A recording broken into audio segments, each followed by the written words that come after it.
Oh, Morrowind is very much on the menu. We played it for a solid 10 minutes at the start of stream before getting sidetracked. Might as well just take a peek at the next one, right? No, I'll pass Balgrumblar. We'll see it. We'll see it next time, I'm sure. This is basically Kaizo Morrowind Ellipses, at least the way we're doing it. Okay, so cat cam becomes smaller, emotes move. I gotta have a different scene for this. This is really dumb.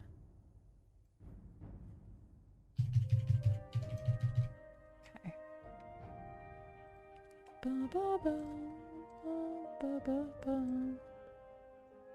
Yeah, perfect. Okie dokie.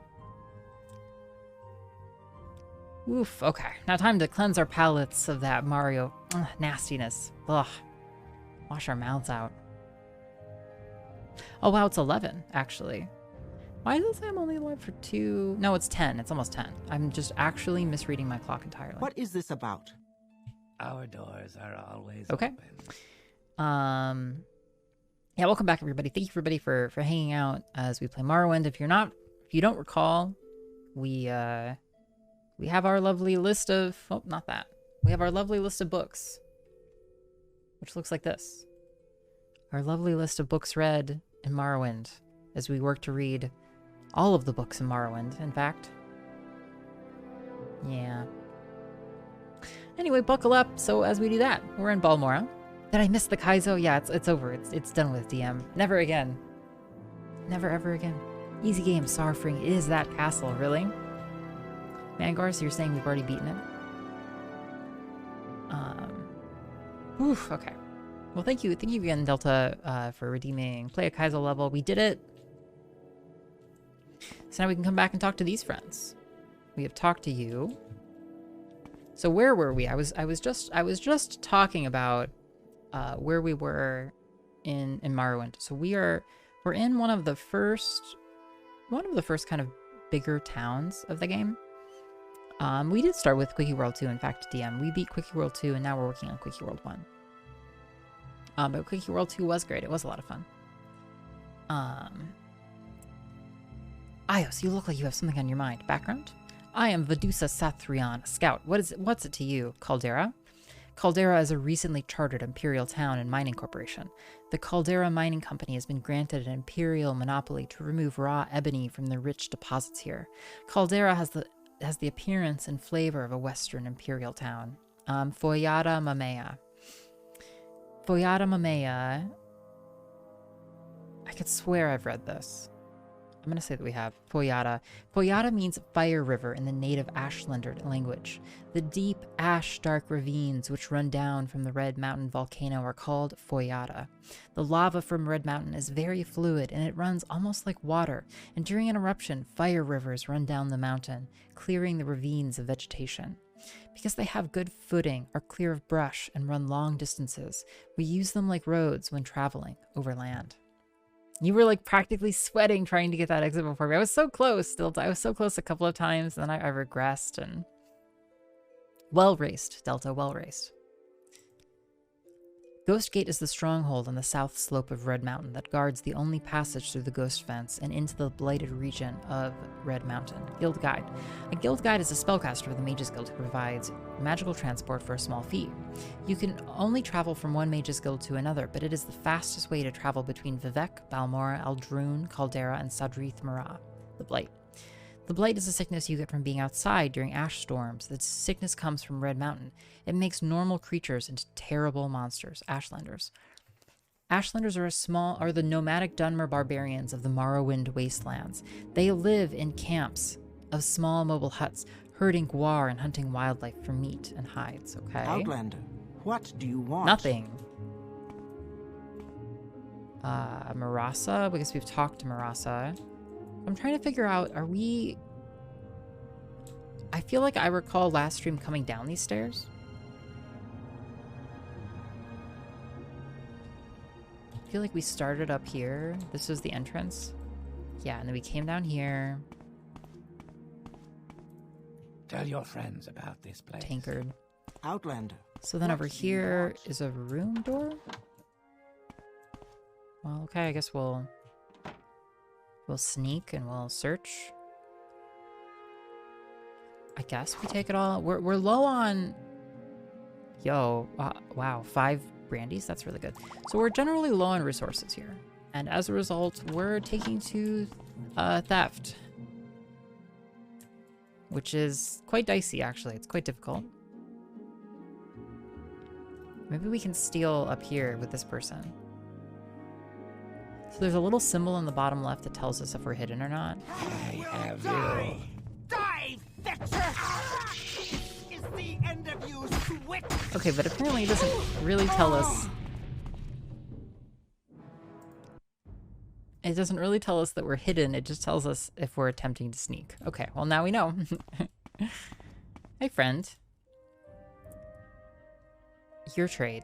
I'm a thief. I was born to be a thief. I love to sneak around in rich people's houses and liberate their possessions.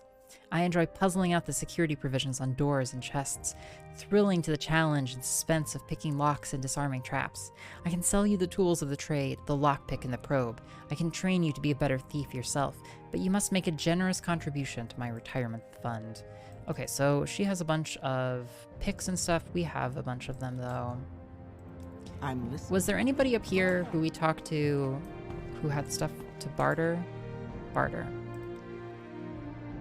Torch, arrow. Barter? Yes, Outlander? How about you? Barter? A bunch of stuff. I mean, I guess we can sell... Oh, they don't buy books. It's actually really annoying. We have 166 weight out of 225. It'd be good to offload some of this crap. I just don't even...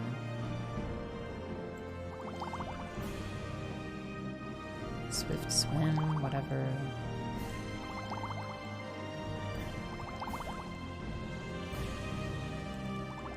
Okay, good. This is a lot of weight to get rid of. I mean, and these are good items.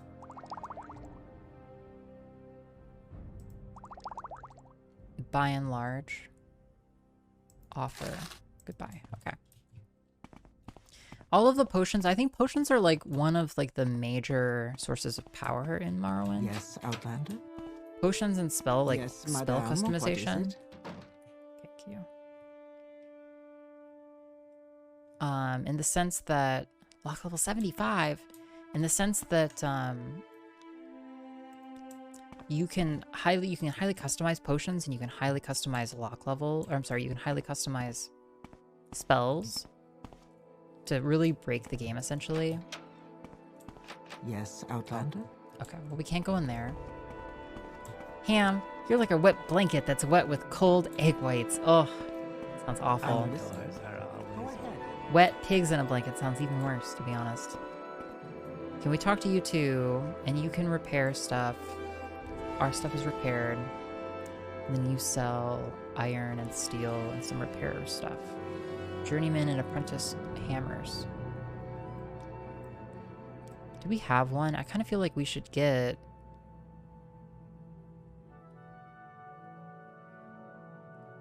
a journeyman's hammer.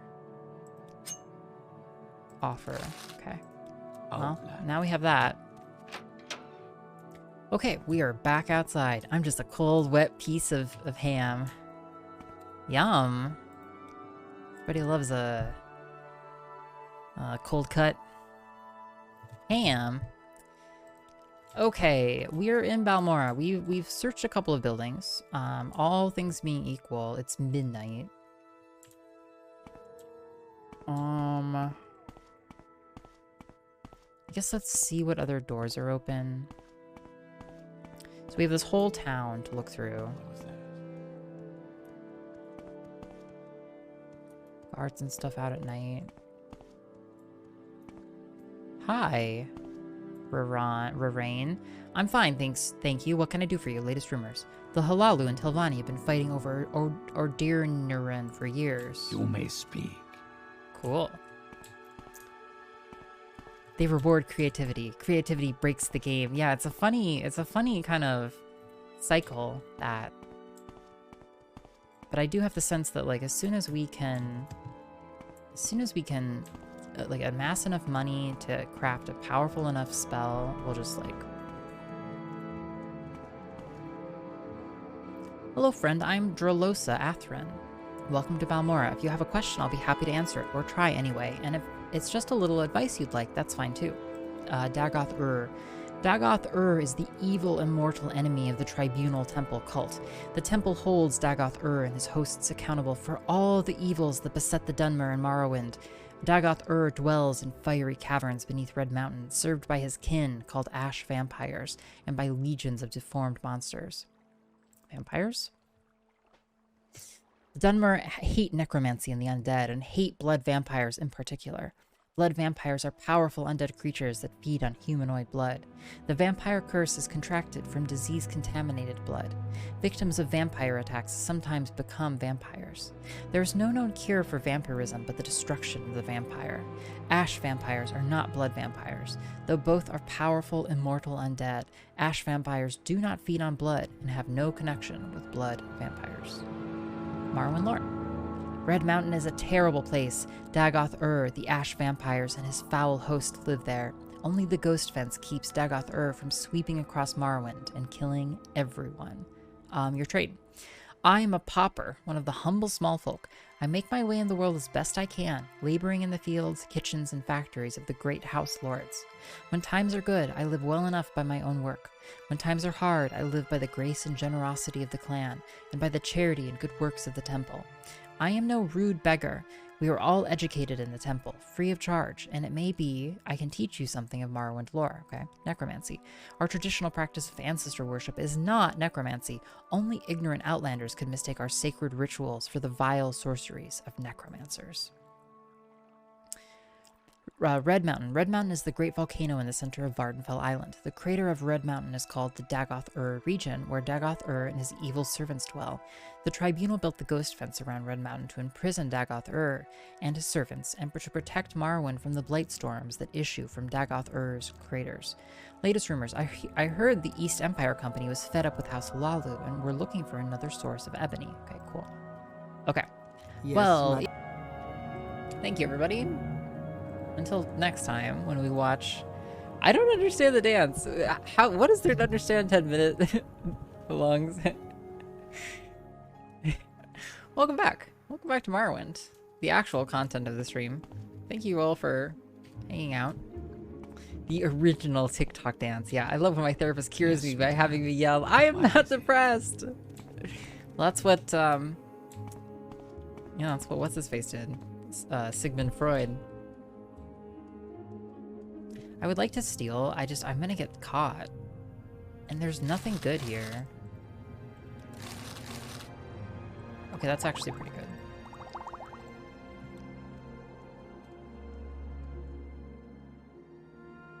If we, any potions we can get, all pretty good. Okay, okay. Well, we are in Balmora. I'm so blessed to have watched that here. Yeah, it's been a real fun time, Juicebox, to watch an episode or two of some terrible 80s television. Yeah, the dance is it's a vibe. It's a real vibe.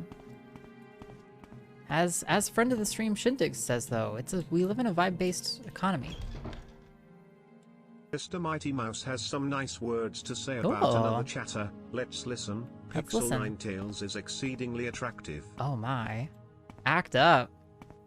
Mr. Mighty Mouse acting up in chat. Now I just complimented Pixel Ninetales on yo, athletics goes up, amazing. I just complimented Pixel Ninetales on his ability to keep it under control, to keep that handsomeness under control, Mr. Mighty Mouse. You can't blow up his head like that, so to speak. I mean, in the sense that when people have big heads, they have big egos, not in the more literal sense. Hi, Bungor, welcome. Yes, Outlander. Every time I get sad we're in a recession, I just need to remember that the vibe economy is booming. Oh yeah, the speculation is rampant. Juicebox. Are you looking for me? You want to join the Mages Guild? I don't know, do I? Freud thought everything was a dick, yeah. I guess. That's totally what Sigmund Freud did. Swing your arms, take a step, question mark, question mark, question mark. Profit? Yep. Yep, exactly. The butt economy is booming. Oh, amazing butt spot. The Mario is power walking? But it's standing in place. Okay, let's be really honest, okay? The Mario is literally a dance that any child can do. That's what it is. It's so that any child who watches that show can be like, I can do the Mario. That's what it's for. It's an intentionally shitty dance. Because kids don't have because kids have shitty taste. No offense to kids. Mages Guild. The Mages Guild is dedicated to the preservation and distribution of magical knowledge. I guess. Faction members only. Dark Elf. Okay, well, let me join. Yes, you look like the sort we could use in the Mages Guild. Will you take the Mages Oath and join the guild? What is the Mages Oath? Perform any duties assigned to you by the masters of the guild. Learn from them and grow strong. Always share your knowledge freely with other guild members. Never strike or steal from another guild member. Does this appeal to you? Yeah, sure, why not? Let me join. You are now a member of the Mages Guild. Da-da-da-dun. Welcome, associate. When you are ready, you can ask for duties to perform. And once you are ready, you can ask me about advancement in the guild. Okay. Join the Mages Guild. You are already a member of the Mages Guild, iios. Mages Guild. The Mages Guild is dedicated to the preservation and distribution of magical knowledge. Pursue your studies diligently, iios, and the benefits of belonging to the Mages Guild will become clear to you. Advancement. You meet our requirements, iios, but you have not yet completed the duties expected of an apprentice. What are the requirements? The Guild of Mages only accepts candidates of keen intelligence and dominant will. Candidates must exhibit mastery in the great schools of magic, destruction, alteration, illusion, and mysticism. Candidates must also display practical knowledge of enchantments and alchemical processes. Okay, well, amazing. Duties. I don't have any duties for an associate. Speak with me again when you have proven yourself. In the meantime, speak with Ajira. I believe she may have some small tasks for you. Spells? What's your rank, iios? No, sorry. Later, perhaps, when you're higher rank, but not now. Okay. Cool. Well, welcome to the Mages Guild. Go upstairs. What is this about, Dunmer? Okay. Well, there's Galbadir. Door to outside. A lot of valuable gems. We have a book. Ding, ding, ding, ding, ding. We have a book, everybody. Well, let's talk to you first, Galbadir. Step right up, iios, and look over my collection of scrolls. How about the flashy and cheap Taldom's Scorcher to burn your foes, or Ondusi's Unhinging to open stuck chests and doors? If you're going somewhere dangerous, try some Scrolls of Vitality and Vigor to restore your health and fatigue.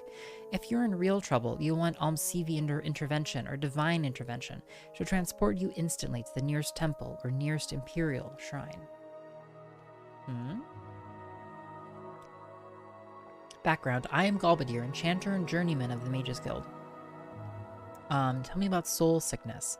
Wow, they let just anybody join. You know, Skulkin, I am I am compatible. I'm deeply compatible with this here guild. Okay, they evaluated me. They gave me an ocular pat down, Skulkin, and they decided I was chill. The Mario is basically the next rite of spring. Yeah, soon we'll all do it. You know, in great giant circles of humans just all doing the Mario together. How can you watch the show and not do the Mario? I'm sorry. How can you watch the end of that show? I'm expecting that 90% of all of you are doing the Mario every night alongside me. Yeah. Yep. Soul sickness. It's strange, isn't it? Lots of people I know are having bad dreams. Seeing strange visions, acting funny. The Tribunal Temple just goes on and on about sin and wickedness, but they're just religious fanatics. It is odd, though. Wonder if it has anything to do with all the blight storms this year. My trade. I'm an enchanter. I enchant things and sell them. I have scrolls, which are cheap, but only work once, and enchanted items, which will work over and over again, but which are not cheap. I also make my Enchanter's Lab available to those who want to enchant items, but who can't afford the expense of building and maintaining a lab. I charge for the service, of course, but you must provide the items, soul gems, and magical effects. I also buy and sell enchanted weapons, enchanted armor, and enchanted clothing. Yeah, take it easy, Avarice. Have a good rest of your night. Okay. Duties. Speak with Ajira, okay. Enchanting? So we'll get to a point where what I would really like here, okay, what would be amazing actually would be if we could get a spell. This person doesn't sell spells, but if we could get a spell that would buff speed, that would be a big deal.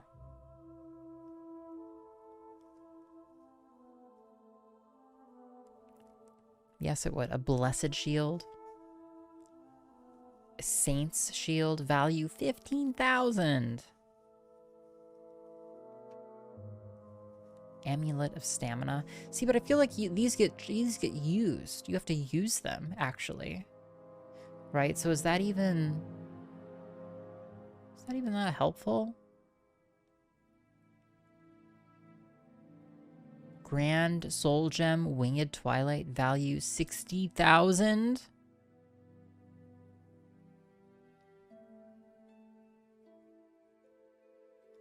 Cool. Well, she's a lot of stuff, I guess.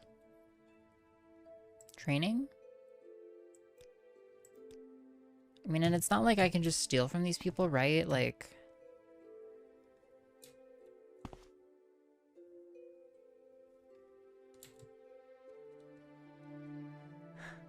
I'm waiting for the sneak sign to come on. It's really not.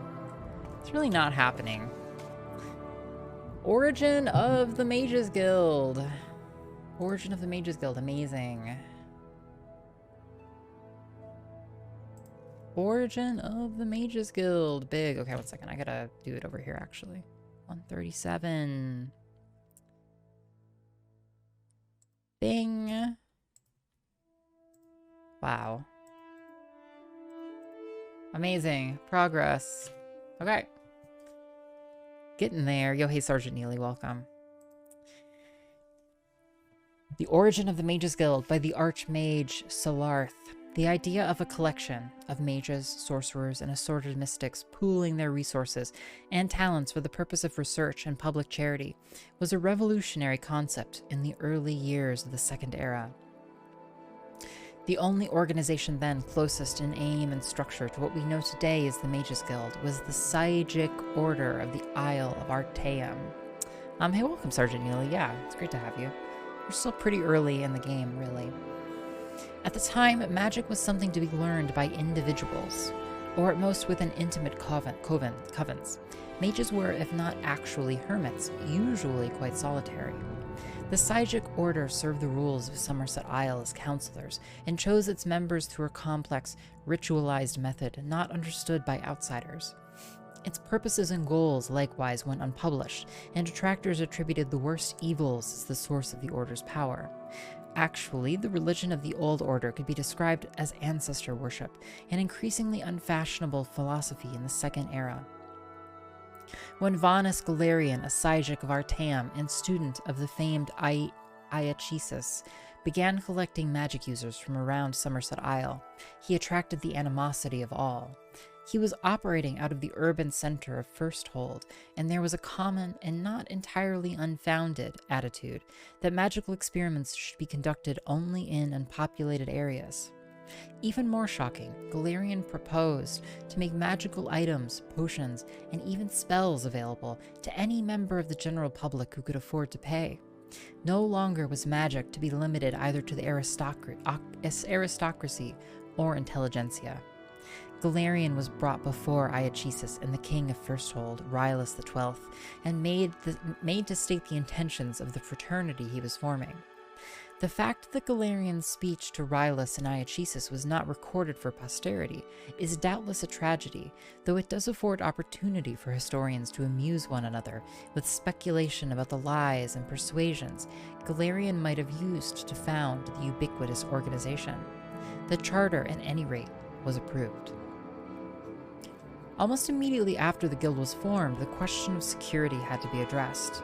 The Isle of Artaeum did not require a force of arms to shield it from invaders. When the Psychic Order does not wish someone to land on the Isle, it and all its inhabitants simply become insubstantial. The new Mages Guild, by contrast, had to hire guards.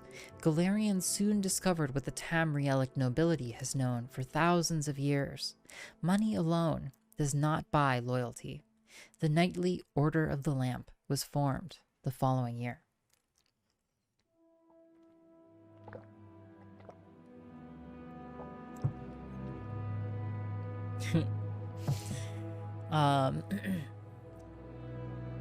Like a tree from an acorn, the Mages Guild grew branches all over. Psychic rhymes with sigil, so it's actually Sigic. Okay. Good to know. Thank you, Giro. The Mages Guild grew branches all over Somerset Isle and gradually the mainland of Tamriel. There are numerous records of superstitious or sensibly fearful rulers forbidding the guild in their domains, but their heirs or heirs' heirs eventually recognized the wisdom of allowing the guild free reign. The Mages Guild has become a powerful force in Tamriel, a dangerous foe if a somewhat disinterested ally. There have been only a few rare incidents of the Mages Guild actually becoming involved in local political struggles. On these occasions, the guild participation, thanks Juicebox, has been the ultimate decider in the conflict. As begun by Vanus Galarian, the Mages Guild as an institution is presided over by a supreme council of 6 archmagisters. Each guild hall is run by a guild magister, assisted by a twofold council, the Master of Incunabula and the Master at Arms. The Master of Incunabula presides over an additional council of 2 mages, the Master of Academia and the Master of the Scry. The Master at Arms also has a council of 2, the Master of Initiates and the Palatinus, the leader of the local chapter of the Order of the Lamp. One need not be a member of the Mages Guild to know that this carefully contrived hierarchy is often nothing more than a chimera. As Vanus Galarian himself said bitterly, leaving Tamriel to travel to other lands, the guild has become nothing more than an intricate morass of political infighting. Cool. All right. Hey Queen, welcome. It's good to see you. Cool. All right, so here's our really powerful sorcerer friend, Galbadir. And then down here,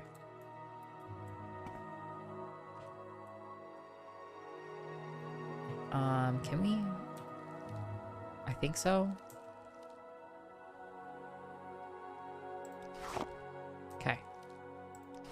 Stealing from the Mages Guild. Okay.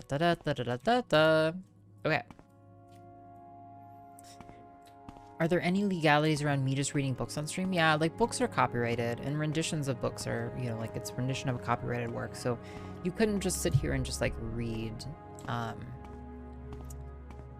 anything. Oh, cool. There's even a tree down here. Finally, something. It really just comes down to the copyright holder, which probably generally are not paying that much attention to twitch.tv.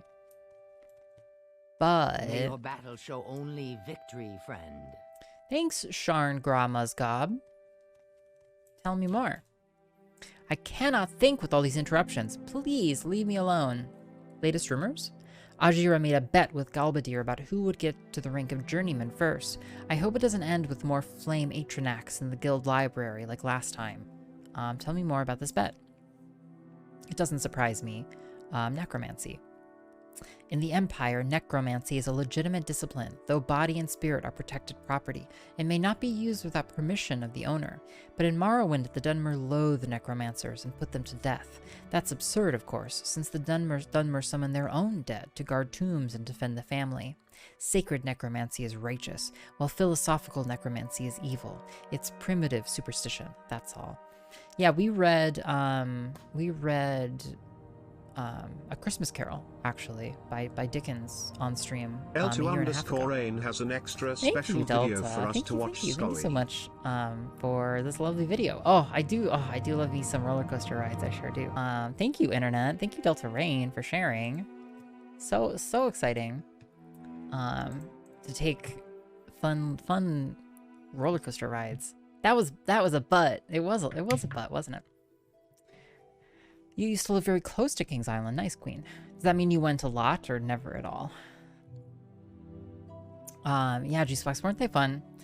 Yeah, a lot of people, like people exposure at amusement parks, but so much fun. Sacred necromancy is righteous while philosophical necromancy is evil. It's primitive superstition, that's all. Necromancers. No, of course not. I can't teach you spells. I'm not a necromancer. No, absolutely not. Not a necromancer. Your journal has been updated. Mages Guild.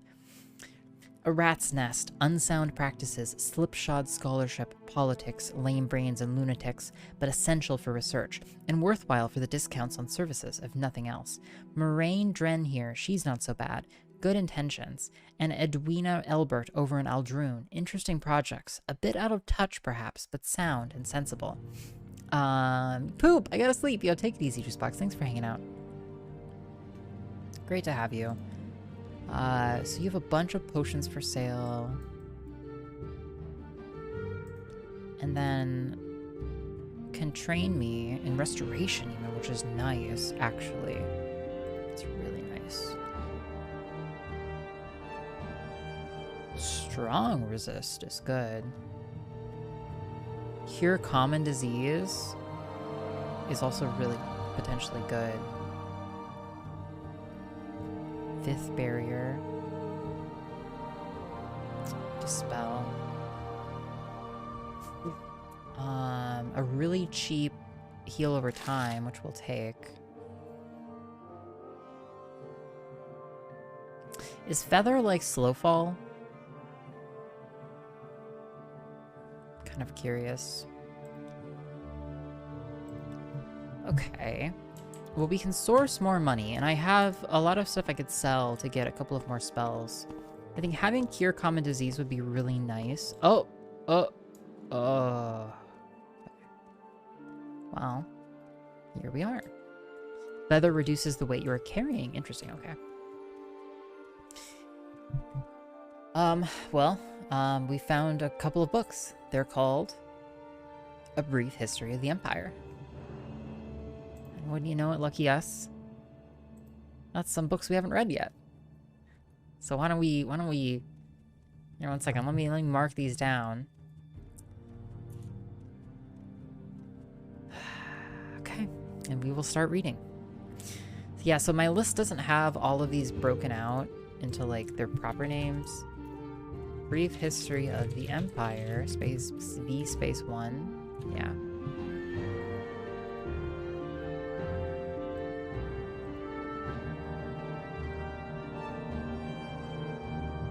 This work?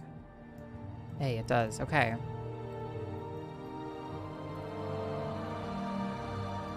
Okie dokie.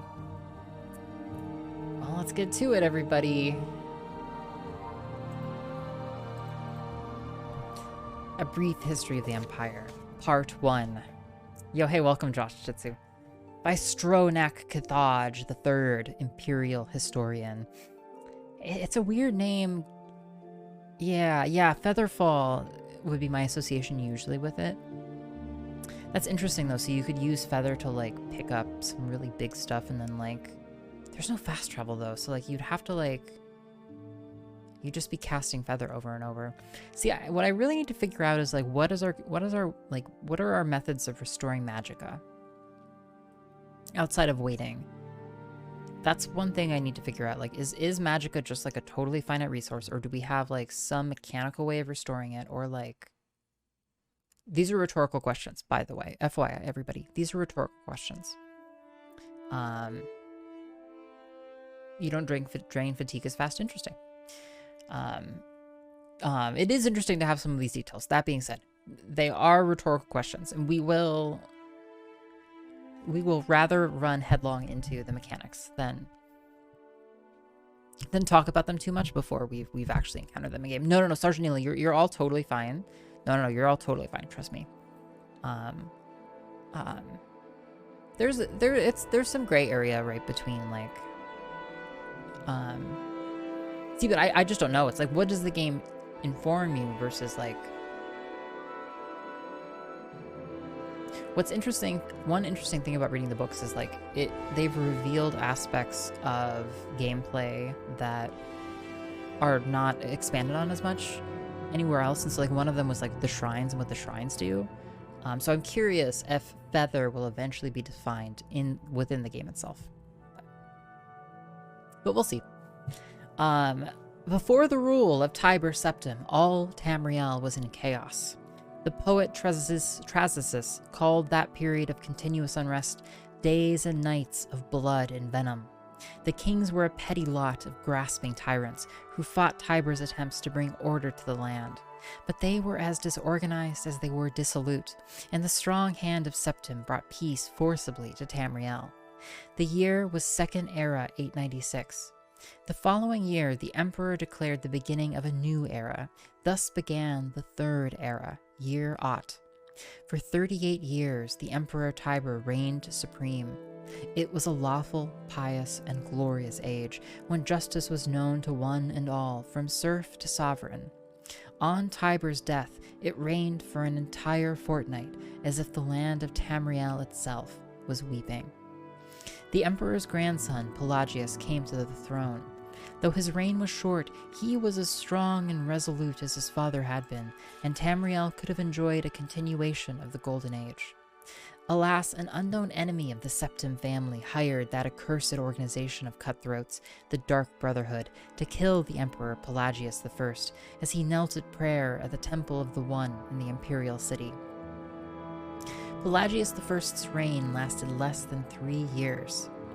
Pelagius had no living children, so the crown imperial passed to his first cousin, the daughter of Tiber's brother Agnorath Kintyra, former queen of Silvanar, assumed the throne as Kintyra I. Her reign was blessed with prosperity and good harvests, and she herself was an avid patroness of art, music, and dance. Yeah, totally, Josh. I know. I did the same thing in Skyrim, and I did the same thing in Fallout. But we tend to do a lot of narration and stuff on stream, and so I just felt like the right way to play would be to actually read everything. And to be honest, this is well written. Like, by my standards of game writing, these are consistently well written and consistently better written than a lot of like main storyline writing that I have read in other games, basically. So it's really cool. It's really cool. We'll see. We are under 10% of the way there, but it sets a certain pace for the playthrough that I kind of enjoy. Kintyra's son was crowned after her death, the first emperor of Tamriel to use the imperial name Uriel. Uriel I was the great lawmaker of the Septim dynasty, and a promoter of independent organizations and guilds. Under his kind but firm hand, the Fighters Guild and the Mages Guild increased in prominence throughout Tamriel. His son and successor, Uriel II, reigned for 18 years, from the death of Uriel I in 3rd Era 64 to Pelagius II's ascension in 3rd Era 82. Tragically, the rule of Uriel II was cursed with blights, plagues, and insurrections. The tenderness he inherited from his father did not serve Tamriel well, and little justice was done. Pelagius II inherited not only the throne from his father, but the debt from the latter's poor financial and judicial management. Pelagius dismissed all of the Elder Council and allowed only those willing to pay great sums to resume their seats. He encouraged similar acts among his vassals, the kings of Tamriel, and by the end of his 17-year reign, Tamriel had returned to prosperity. His critics, however, have suggested that any advisor possessed of wisdom, but not of gold, had been summarily ousted by Pelagius.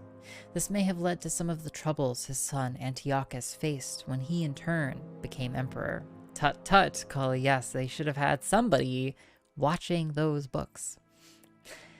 Antiochus was certainly one of the more flamboyant members of the usually austere Septim family. He had numerous mistresses and nearly as many wives, and was renowned for the grandeur of his dress and his high good humor. Unfortunately, his reign was rife with civil war, surpassing even that of his grandfather Uriel II. The War of the Isle in 3rd Era 110, 12 years after Antiochus assumed the throne, nearly took the province of Somerset Isle away from Tamriel.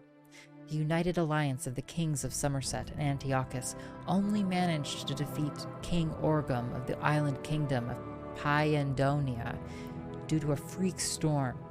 Legend credits the Sigic order of this Isle of Artaeum with the sorcery behind the tempest. Hey, welcome, Coconut. How's it going?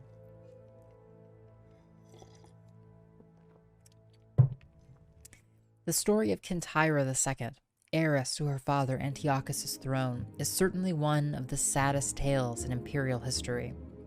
Her first cousin, Uriel, son of Queen Potema of Solitude, accused Kintyra of being a bastard, alluding to the infamous decadence of the imperial city during her father's reign. When this accusation failed to stop her coronation, Uriel bought the support of several disgruntled kings of High Rock, Skyrim, and Morrowind, and with Queen Potema's assistance, he coordinated 3 attacks on the Septim Empire. Are we winning? We're trying to burn. We're trying. We cleared a Kaizo level tonight. That was great. I had no idea there were full books in. Is it just this one? Oh, Coconut. Oh. So the Elder Scrolls games, at least the 3rd, 4th, and 5th ones, are infamous for their extremely dense set of books, in-game books. They are of varying lengths, but there's a couple hundred. I don't think there's quite 300. I spent some time searching to try and figure out exactly the exact number, and I actually could not find the answer, so maybe we'll find out as a result of our efforts here. But so anyway, so we're currently reading A Brief History of the Empire, Volume 1. And lucky us, we have the rest of them here in front of us. Score! So usually people don't read these, really they don't. Best novel ever! I'm glad you're enjoying it, Iking. Yeah, best novel ever. Usually people don't read these, and so I wanted to. I felt like doing it. When this accusation failed to stop her coronation, thank you, Avert.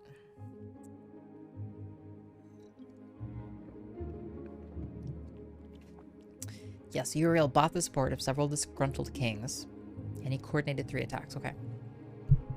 The first attack occurred in the Iliac Bay region, which separates High Rock and Hammerfell.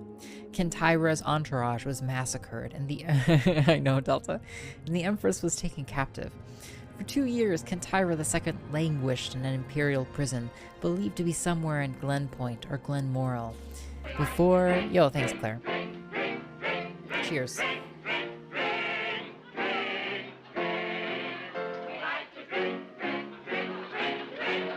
Drink, drink, drink, drink, drink. Cheers, cheers. Yeah, if you've been hanging out and you haven't gotten anything to drink, you probably should. So consider this your prompt, your opportunity. Whoops. Before she was slain in her cell under mysterious circumstances. The second attack was on a series of imperial garrisons along the coastal Morrowind Islands. The Empress's consort, Contan Arinx, fell defending the forts. The third and final attack was a siege of the imperial city itself, occurring after the Elder Council had split up the army to attack western High Rock and eastern Morrowind. The weakened government had little defense against Uriel's determined aggression and capitulated after only a fortnight of resistance. Uriel took the throne that same evening and proclaimed himself Uriel III, Emperor of Tamriel. The year was 3rd Era 121. Thus began the War of the Red Diamond, described in Volume 2 of this series. So Kintyra II was overthrown by Uriel, her first cousin, Queen of Potema son of Queen of Potema of Solitude. Huh. Gotcha. Wow, what a baddie. What a baddie. Brief History of the Empire, Volume 2. Wonderful. Of course, before we read this, we must conduct our ceremonial checking off of the book. Checked. Okey doke. That being done. Exclamation! Yes, there's more books. Part 2.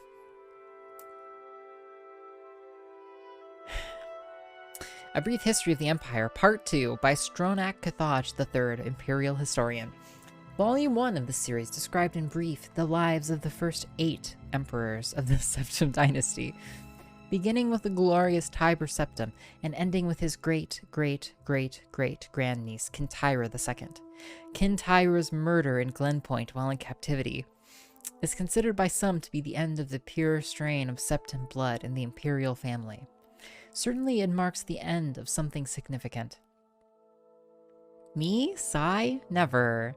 Yeah, I feel like eating chips is like not, it's not really hydrating you, it's probably dehydrating you. But you know, not any of my business. What kind of chips though? Yeah, I need to hear that too. Uriel III not only proclaimed himself Emperor of Tamriel, but also Uriel Septim III, taking the eminent surname as a title. In truth, his surname was Montiarco from his father's line. In time, Uriel III was deposed and his crimes reviled, but the tradition of taking the name Septim as a title for the Emperor of Tamriel did not die with him. For 6 years, the War of the Red Diamond, which takes its name from the Septim family's famous badge, tore the empire apart. The combatants were the 3 surviving children of Pelagius II, Potema, Sepphoris, and Magnus, and their various offspring. Potema, of course, supported her son, Uriel III, and had the combined support of all of Skyrim and northern Morrowind. With the efforts of Sepphoris and Magnus, however, the province of High Rock turned coat. The provinces of Hammerfell, Somerset Isle, Valenwood, Elsewhere, and Black Marsh were divided in their loyalty, but most kings supported Sepphoris and Magnus. In 3rd Era 127, Uriel III was captured at the Battle of Ishidag in Hammerfell. En route to his trial in the Imperial City, a mob overtook his prisoner's carriage and burned him alive within it. His captor and uncle continued on to the Imperial City, and by common acclaim was proclaimed Sepphoris I, Emperor of Tamriel. Sepphoris' reign was marked by nothing but war. By all accounts, he was a kind and intelligent man, but what Tamriel needed was a great warrior, and he, fortunately, was that. It took an additional 10 years of constant warfare for him to defeat his sister Potema, the so-called Wolf Queen of Solitude, who died in the siege of her city-state in the year 137. Sepphoris survived his sister by only 3 years. He never had time during the war years to marry, so it was his brother, the 4th child of Pelagius II, who assumed the throne. Sweet chili chips. What do they taste like, though? I have a hard time imagining what they taste like. I like chip, too. Chip is good. If your chips are spicy, put them in the fridge. Cold texture, hot taste, added crunch because of the refrigeration. That sounds like a real pro tip. Or like a life hack. Nice. Coconut. Sweet chili corn chip? Interesting. Does sound really good, actually. I do love me some lime tortilla chips. Yeah. Yeah. Gaps. The Emperor Magnus was already elderly when he took up the imperial diadem, and the business of punishing the traitorous kings of the War of the Red Diamond drained much of his remaining strength. Legend accuses Magnus's son and heir, Pelagius III, of patricide, but that seems highly unlikely, for no other reason than that Pelagius was king of Solitude following the death of Potema and seldom visited the imperial city. I've talked about what I feel are some of the best chips. And they're Zapp's New Orleans style voodoo potato chips is what they are. Truly the best chip, perhaps, amongst the best. Such a strange choice. I love the bag, I have to admit. Part of the appeal is just this bag. These are really good. Yeah, they're like ridiculous. They're like 80% daily salt intake or something, but they're really good. Yeah, yeah, they're something. Yeah, what are all of our favorite chips, crisps, as they say across the pond? Pelagius III, sometimes called Pelagius the Mad, was proclaimed emperor in the 145th year of the Third Era. Almost from the start, his eccentricities of behavior were noted at court. He embarrassed dignitaries, offended his vassal kings, and on one occasion marked the end of an imperial grand ball by attempting to hang himself. His long-suffering wife was finally awarded the regency of Tamriel, and Pelagius III was sent to a series of healing institutions and asylums until his death in Third Era 153 at the age of 34. The Zapp's ones are really good, yeah. Worcester sauce crisps. That sounds very strange, coconut, actually. I would try it, I guess. The Empress Regent of Tamriel was proclaimed Empress Kataria I upon the death of her husband. Some who do not mark the end of the Septim bloodline with the death of Kintira II consider the ascendancy of this dark elf woman the true mark of its decline. Her defenders, on the other hand, assert that though Kataria was not descended from Tiber, the son she had with Pelagius was, so the imperial chain did continue. Despite racist assertions to the contrary, Kataria's 46-year reign was one of the most celebrated in Tamriel's history. Uncomfortable in the imperial city, Kataria traveled extensively throughout the empire, such as no emperor ever had since Tiber's day. She repaired much of the damage that the previous emperor's broken alliances and bungled diplomacy created. The people of Tamriel came to love their empress far more than the nobility did. Kataria's death in a minor skirmish in Blackmarsh is a favorite subject of conspiracy-minded historians. The sage Montalius's discovery, for instance, of a disenfranchised branch of the Septim family and their involvement with the skirmish was a revelation indeed. When Cassander assumed the throne upon the death of his mother, he was already middle-aged. Only half-elven, he aged like a Breton. In fact, he had left the rule of Wayrest to his half-brother Uriel due to poor health. Nevertheless, as the only true-blood relation of Pelagius and thus Tiber, he was pressed into accepting the throne. To no one's surprise, the Emperor Cassander's reign did not last long. In 2 years, he joined his predecessors in eternal slumber. Uriel Lariat, Cassander's half-brother and the child of Kataria I, and her imperial consort Galavir Lariat, after the death of Pelagius III, left the kingdom of Wayrest to reign as Uriel IV. Legally, Uriel IV was a septim. Cassander had adopted him into the royal family when he had become king of Wayrest. Nevertheless, to the council and the people of Tamriel, he was a bastard child of Kataria. Uriel did not possess the dynamism of his mother, and his long 43-year reign was a hotbed of sedition. Tip tip cheerio, governor! Uriel IV's story is told in the 3rd volume of this series. Wonderful, okay. It's just like salt and vinegar, but 1 minute closer to midnight on the tangy clock. That sounds great. Sounds great. Alright, making progress here. Making stupendous progress reading these books. Look at this progress. Progressing all over this stream right now. Worcestershire. Oh, oof. English person tip to saying Worcester. Say wuss, like describing someone who's afraid, and then No, I'm afraid that just seems wrong. Called Worcestershire. Worcestershire? Worcestershire? No, that just sounds wrong. Hello. Worcestershire LaBouffe. Ugh, I can't. I just can't. What's Worcester sauce, Chips? Can't tell if Dick Feynman was just plus oneing the Worcestershire chips. That's like, well, thank you for educating me, Coconut. I appreciate it a lot. A Brief History of the Empire, Part 3, by Stronach Cathaj, the third Imperial Historian. The first volume of this series told in brief the story of the succession of the first 8 emperors of the Septim dynasty, from Tiber I to Kintyre II. The second volume described the War of the Red Diamond. Worcestershire. Worcestershire.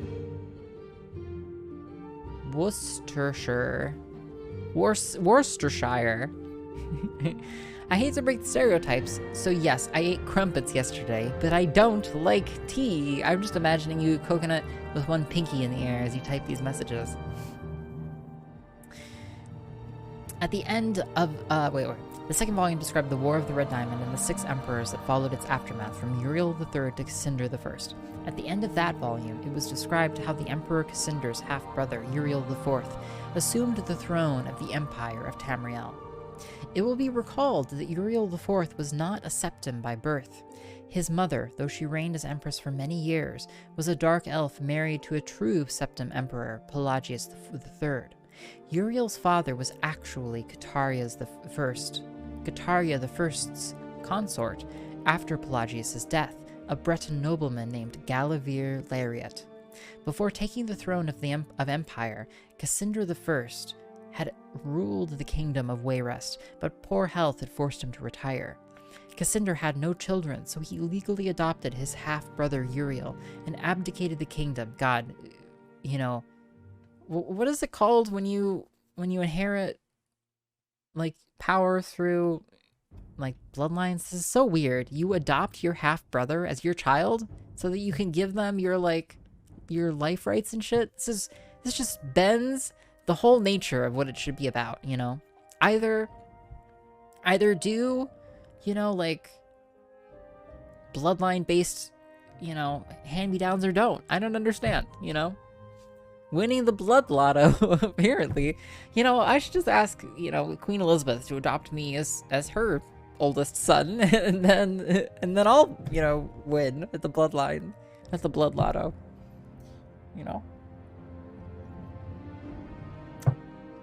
I didn't realize it would be so advantageous to have my sibling adopt me as their child for tax purposes. 7 years later, Cassinder inherited the empire at the death of his mother. 3 years after that, Uriel once again found himself the recipient of Cassinder's inheritance.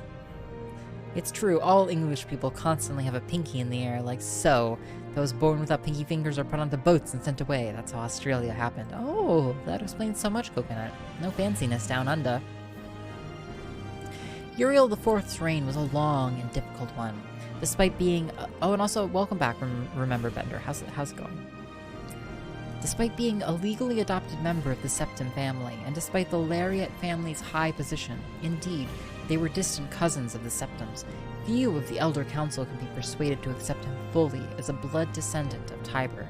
The council had assumed much responsibility during Cataria I's long reign and Cassinder I's short one, and a strong-willed alien monarch like Uriel IV found it impossible to command their unswerving fealty. Time and again, the council and emperor were at odds, and time and again the council won the battles. Since the days of Pelagius II, the Elder Council had consisted of the wealthiest men and women in the empire, and the power they wielded was conclusive. Usually I hear receiving benefits based on who your parents are referred to as a meritocracy. I'm sorry. Are you sure you got that right, Katanen? Because normally I would say that has nothing to do with merit. The council's last victory over Uriel IV was posthumous. Andorak, Uriel IV's son, was disinherited by vote of council, and a cousin more closely related to the original Septim line was proclaimed Sepphoris II in 3rd Era 268. For the first 9 years of Sepphoris II's reign, those loyal to Andorak battled the imperial forces. In an act that the sage Arantine called Tiber Septim's Heart Beating No More, the council granted Andorak the High Rock Kingdom of Shornhelm to end the war, and Andorak's descendants still rule there. By and large, Sepphoris II had foes that demanded more of his attention than Andorak. From out of a Cimmerian nightmare, in the words of Arantine, a man who called himself the Comoran usurper, led an army of Daedra and undead warriors on a rampage through Valenwood, conquering kingdom after kingdom. Few could resist his onslaughts, and his month turned to bloody month in the year 3rd Era 249. Even fewer tried. Sepphoris II sent more and more mercenaries into Hammerfell to stop the usurper's northward march, but they were bribed or slaughtered and raised as undead. The merits stay with the family that earned them. Oh, of course. I'm thinking like Shining Elevator delivery of the winnings. Here's your blood. Yeah.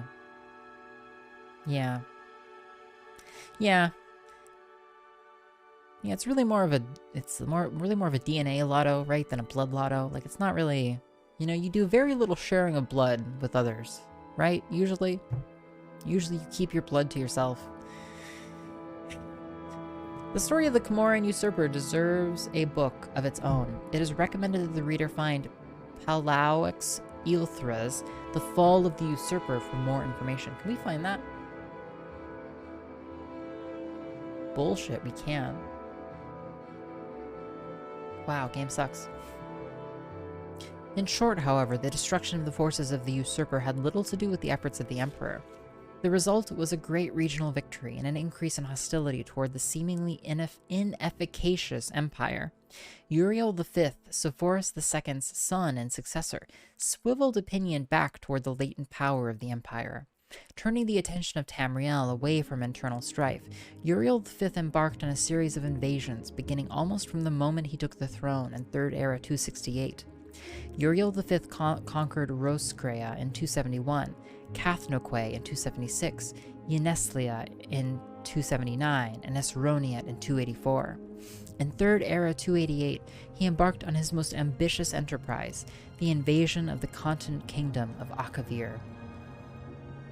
This ultimately proved a failure, for 2 years later Uriel V was killed in Akavir on the battlefield of Ionith.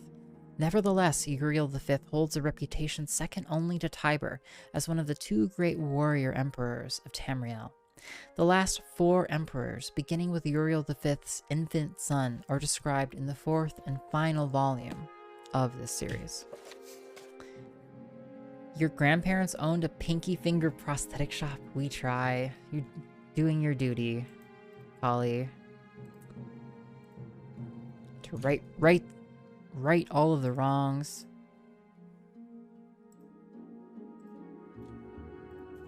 All of the pinky wrongs. Alright, Big 4. No pinky, no good chip opinions. Oh, yikes. May sound ableist, but we also did a lot of conquering of nations. Our mistreatment of pinkyless people got ignored. Oh, too soon. Too soon, Coconut. A Brief History of the Empire, Part 4, by Stronach Cathaj III, Imperial Historian. The first book in this series described, in brief, the first 8 emperors of the Septim dynasty, beginning with Tiber I. The second volume described the War of the Red Diamond and the 6 emperors who followed. The third volume described the troubles of the next 3 emperors, the frustrated Uriel IV, the ineffectual Sepphoris II, and the heroic Uriel V. On Uriel V's death across the sea in distant hostile Akavir, Uriel VI was but 5 years old. In fact, Uriel VI was born only shortly before his father left for Akavir. Uriel V's only other progeny by a morganatic alliance,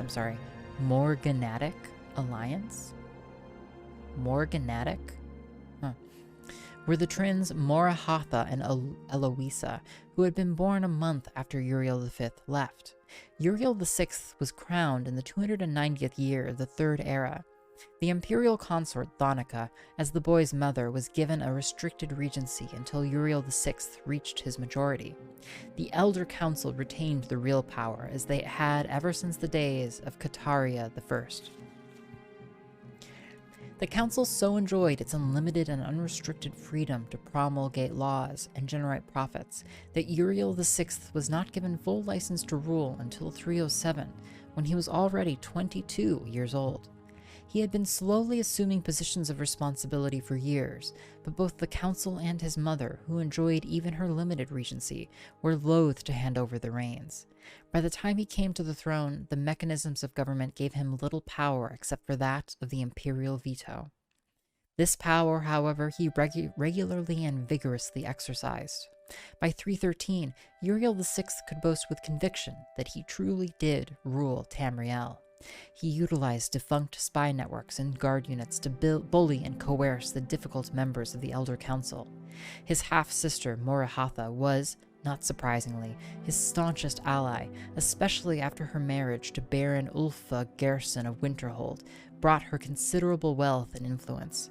As the sage Ugaridge said, Uriel V conquered Asraniat, but Uriel VI conquered the Elder Council. When Uriel VI fell off a horse and could not be resuscitated by the finest imperial healers, his beloved sister Morahatha took up the imperial tiara. Yo, hey KQ, welcome. Yeah, we did do Kaizo. Delta popped it within the first 10 minutes of stream, and we spent the next 2 hours clearing a very tricky level, actually, KQ. What a shame. What a shame. It wasn't available for someone else to push it. Hey, welcome to Star. It's good to see you. At 25 years of age, she had been described by admittedly self-serving diplomats as the most beautiful creature in all Tamriel. She was certainly well-learned, vivacious, athletic, and a well-practiced politician. She brought the Archmagister of Skyrim to the Imperial City and created the second Imperial Battle Mage since the days of Tiber Septim. Morahatha finished the job her brother had begun and made the imperial province a true government under the Empress, and later the Emperor. Outside the imperial province, however, the empire had been slowly disintegrating. Open revolutions and civil wars had raged unchallenged since the days of her grandfather Sepphoris II. Carefully coordinating her counterattacks, Morahatha slowly claimed back her rebellious vassals, always avoiding overextending herself. Yes, it is once per stream. Otherwise, we just play Kaizo levels nonstop, I feel like. Way too many channel points out there in the open. Though Morahatha's military campaigns were remarkably successful, her deliberate pace often frustrated the council. One councilman, an Argonian who took the Colovian name of Thoracles Ramus, furious at her refusal to send troops to his troubled Black March, is commonly believed to have hired the assassins who claimed her life in 3rd Era 339. Ramus was summarily tried and executed, though he protested his innocence to the last. I know, Delta, then I would just be stuck racing Delta Rain once again. So you would constantly be demonstrating your superior Kaizo skills. Morahatha had no surviving children, and Eloisa had died of a fever 4 years before. Eloisa's 25-year-old son, Pelagius, was thus crowned Pelagius IV. Pelagius IV continued his aunt's work, slowly bringing back under his wing the radical and refractory kingdoms, duchies, and baronies of the empire. He exercised Morahatha's poise and circumspect pace in his endeavors, but alas, he did not attain her success. The kingdoms had been free of constraint for so long that even a benign imperial presence was considered odious. Nevertheless, when Pelagius died after an astonishing 49-year reign, Tamriel was closer to unity than it had been since the days of Uriel I. I told a gaming friend that I'm watching a streamer 100% every book in Morrowind, and she was stunned into silence. Yeah, from awe, I'm assuming. Just awe. She was like, I want to go to that stream. I'm sure, KQ. Hey, we're about maybe 10% of the way through.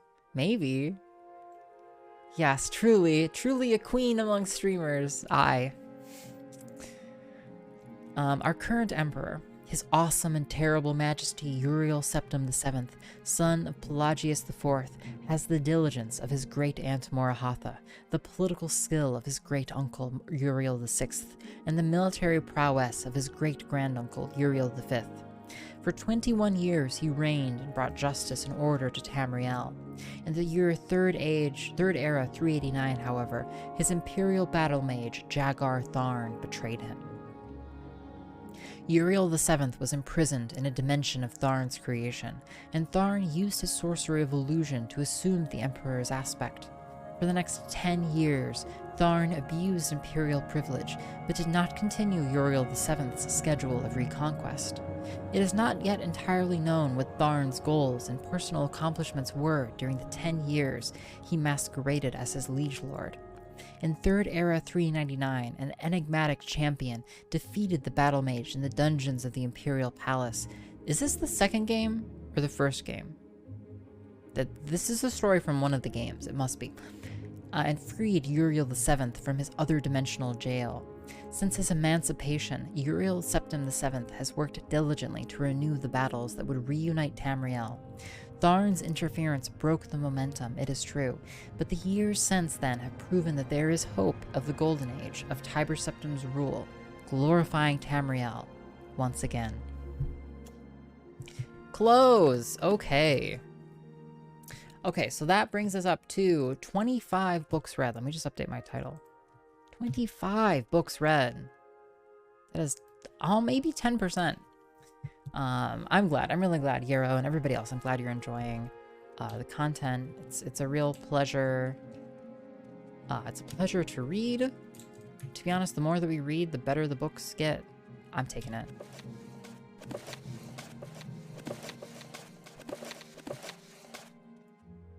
Okay.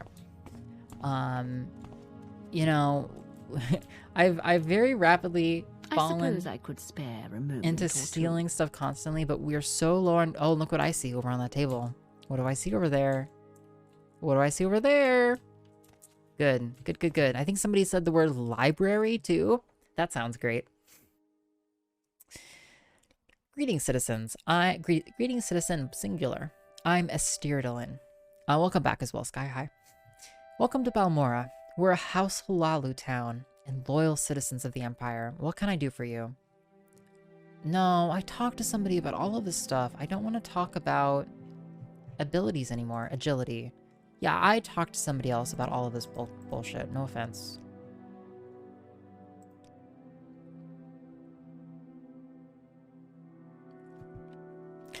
Martial arts. Admirers of the unarmored martial arts traditions of the Marshmarrow, Salt Rice, and Golden Reed societies have adapted them for use in the Mages Guild. In the criminal subcultures and among opponents of imperial occupation of Morrowind. Okay. I have read Magicka and Luck. There's just no way I'm going to reread these descriptions. Maybe they're different from the descriptions we got from the person at the shrine, but I cannot read attribute descriptions again. There's just so fucking many of them. Unarmored.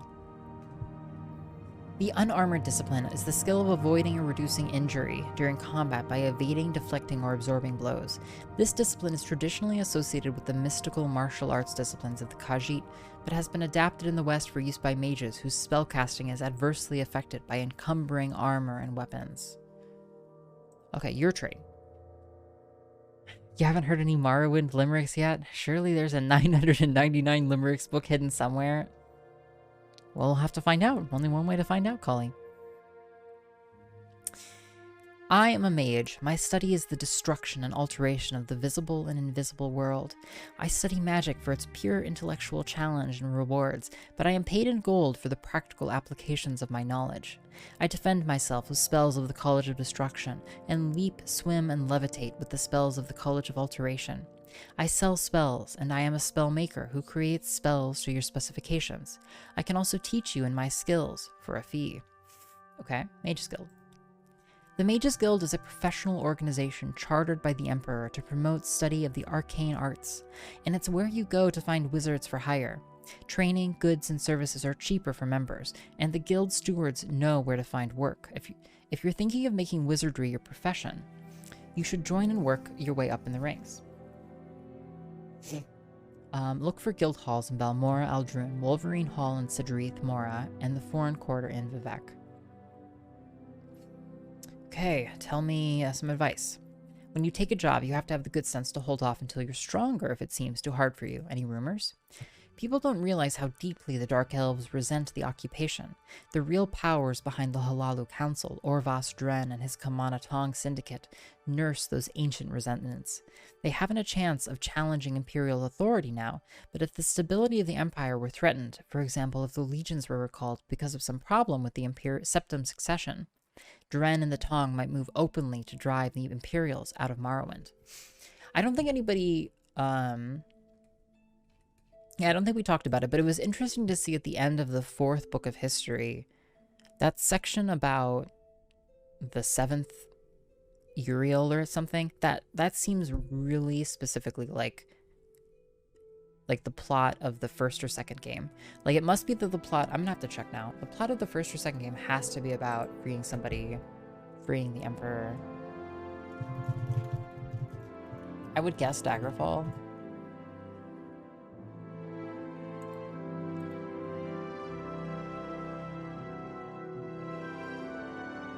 Or is it not, actually?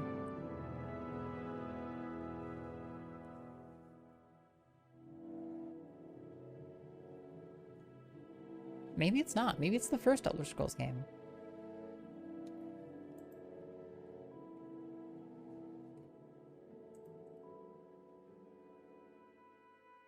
Oh, it's the first game, actually. That's really cool. It's actually the story from the first game.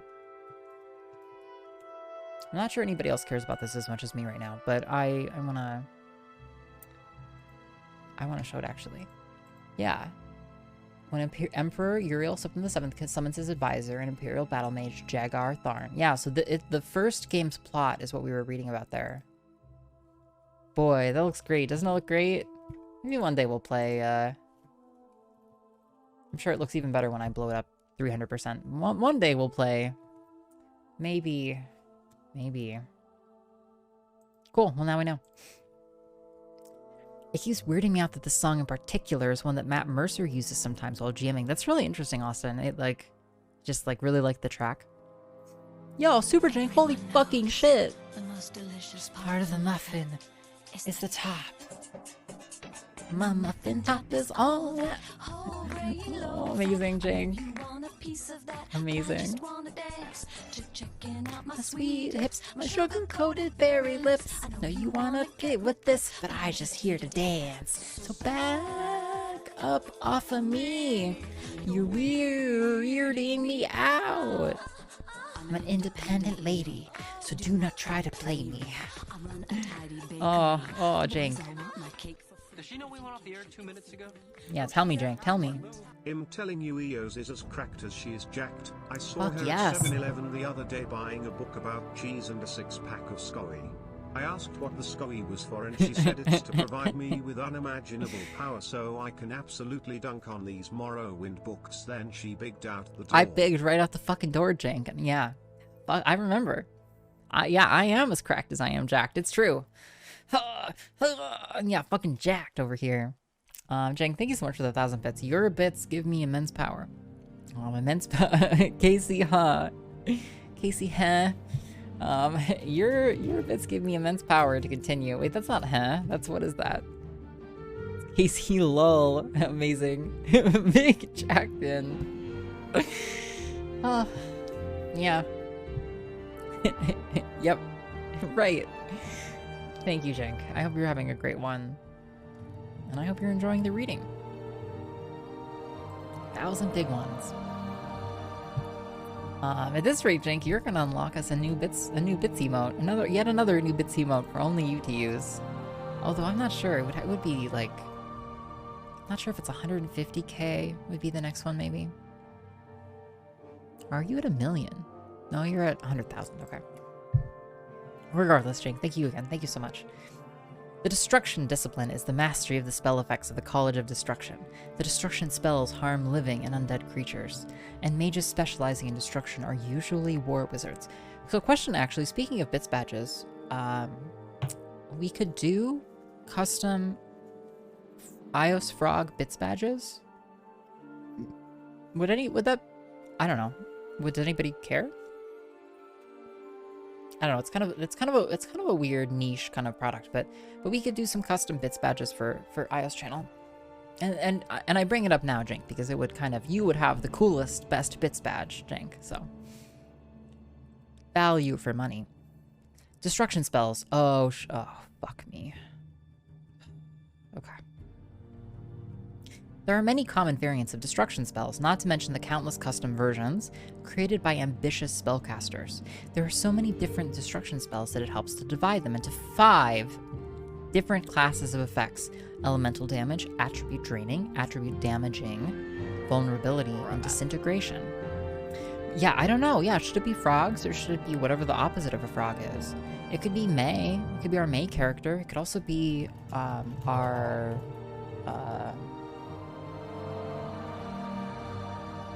Is her name Emily? What the fuck is her name in that game?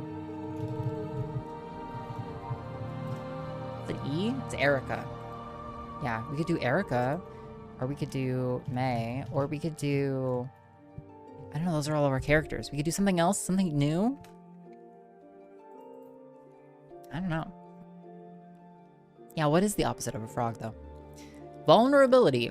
Spells make natural and supernatural creatures more vulnerable to magics based on the elemental... Danny Wah! Danny Wah! Welcome, Danny Vo. Based on the elemental forces of fire, frost, magicka, poison, and shock, reducing the chance that a victim will avoid suffering the effects of all or part of a magical attack. The most common of these destruction spells are weakness to fire, weakness to frost, weakness to shock, weakness to magicka, and weakness to poison. Undead creature. Creatures. Bits badges as accessories for the frog sub-badges could be cool. I'm not sure how well it would read, though. I like that idea. Maybe it could be like... It could be like a magnifying glass could be one of them, right? It's like, because it always sits to the right of it. You know, or it could be like some I mean, it's like a hand, kind of, you know, like different kinds of things, maybe. Undead creatures encountered on Vardenfell include ghosts like the Ancestor Ghost, Guardian Ancestor, Wraith, Dwarven Ghost, Dwarven Guardian, and Dwarven Wraith. A fleshy revenant is called a Bone Walker and includes the Bone Walker and the Greater Bone Walker. Fleshless revenants include skeletons, skeleton archers, skeleton warriors. Yeah, thank you, Austin. Skeleton champion and bone lords. Vampires, profane undead creatures have been hunted almost to extinction. Welcome, Danny Vo. You'll have to, you know, act appropriately, but welcome. Wraiths are revenant spirits that commonly defend the tombs of clan and kin. And may also be summoned and controlled by sorcerers. Wraiths are aggressive and very dangerous. Ectoplasm is a filmy residue with modest magical properties that remains after a revenant spirit has been banished from the mortal plane. Cool. A frog eating another frog? Wow. That would be very topical, wouldn't it? Skeleton. The skeleton is a revenant that protects the tombs of clan and kin. Bone meal, the finely ground powder made... Oh, it didn't work! What the hell? Why doesn't it work? I need to turn off that redemption. I don't know why it doesn't work. It's like I can't get it to where I can both have it as a command and... I don't know why it is not working for me. It must be the exclamation. The exclamation must be breaking it, because it's like an exact text match. Okay, I'll mess with this later. Thank you. Thank you, Delta. I think it has to do with the exclamation in the event, the channel points redemption name, because Triggerfire actually looks at that exact string, and it's probably getting replaced at some layer. And I need to change it. The skeleton is a revenant that protects the tombs of clan and kin. Bone meal, the finely ground powder made from the bones of the skeleton has modest magical properties. Greater Bone Walker. Greater Bone Walkers defend the tombs of clan and kin. Greater Bone Walkers are aggressive and dangerous. Okay, god damn it. Okay, fine. Then I'll change. Then I'll fix it now. If we're all gonna sit here and we're all gonna redeem it over and over again, then I'll fix it right now. Okay. 999. Yay. Okay.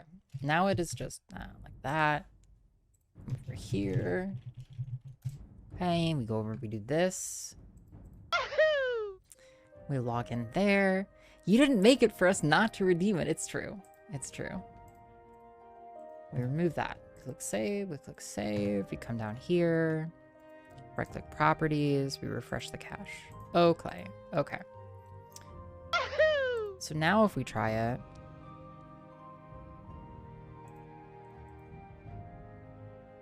What the fuck?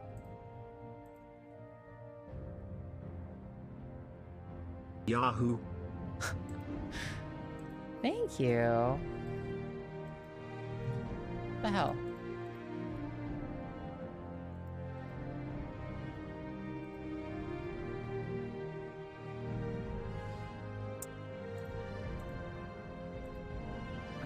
Okay, well if I change this now so it is not allowed, and I set it like that. Yaha.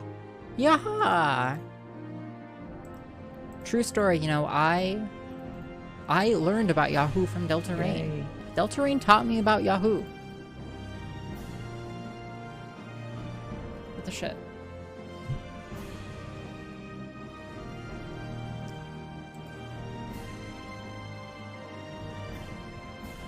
Why is this cursed to not work properly? I thought I taught you about Scooby. You taught me about Yahoo too.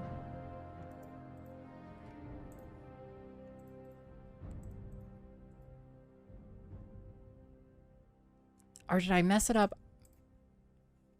Or I must have messed it up with the advanced. Yeah, it must be the command keyword.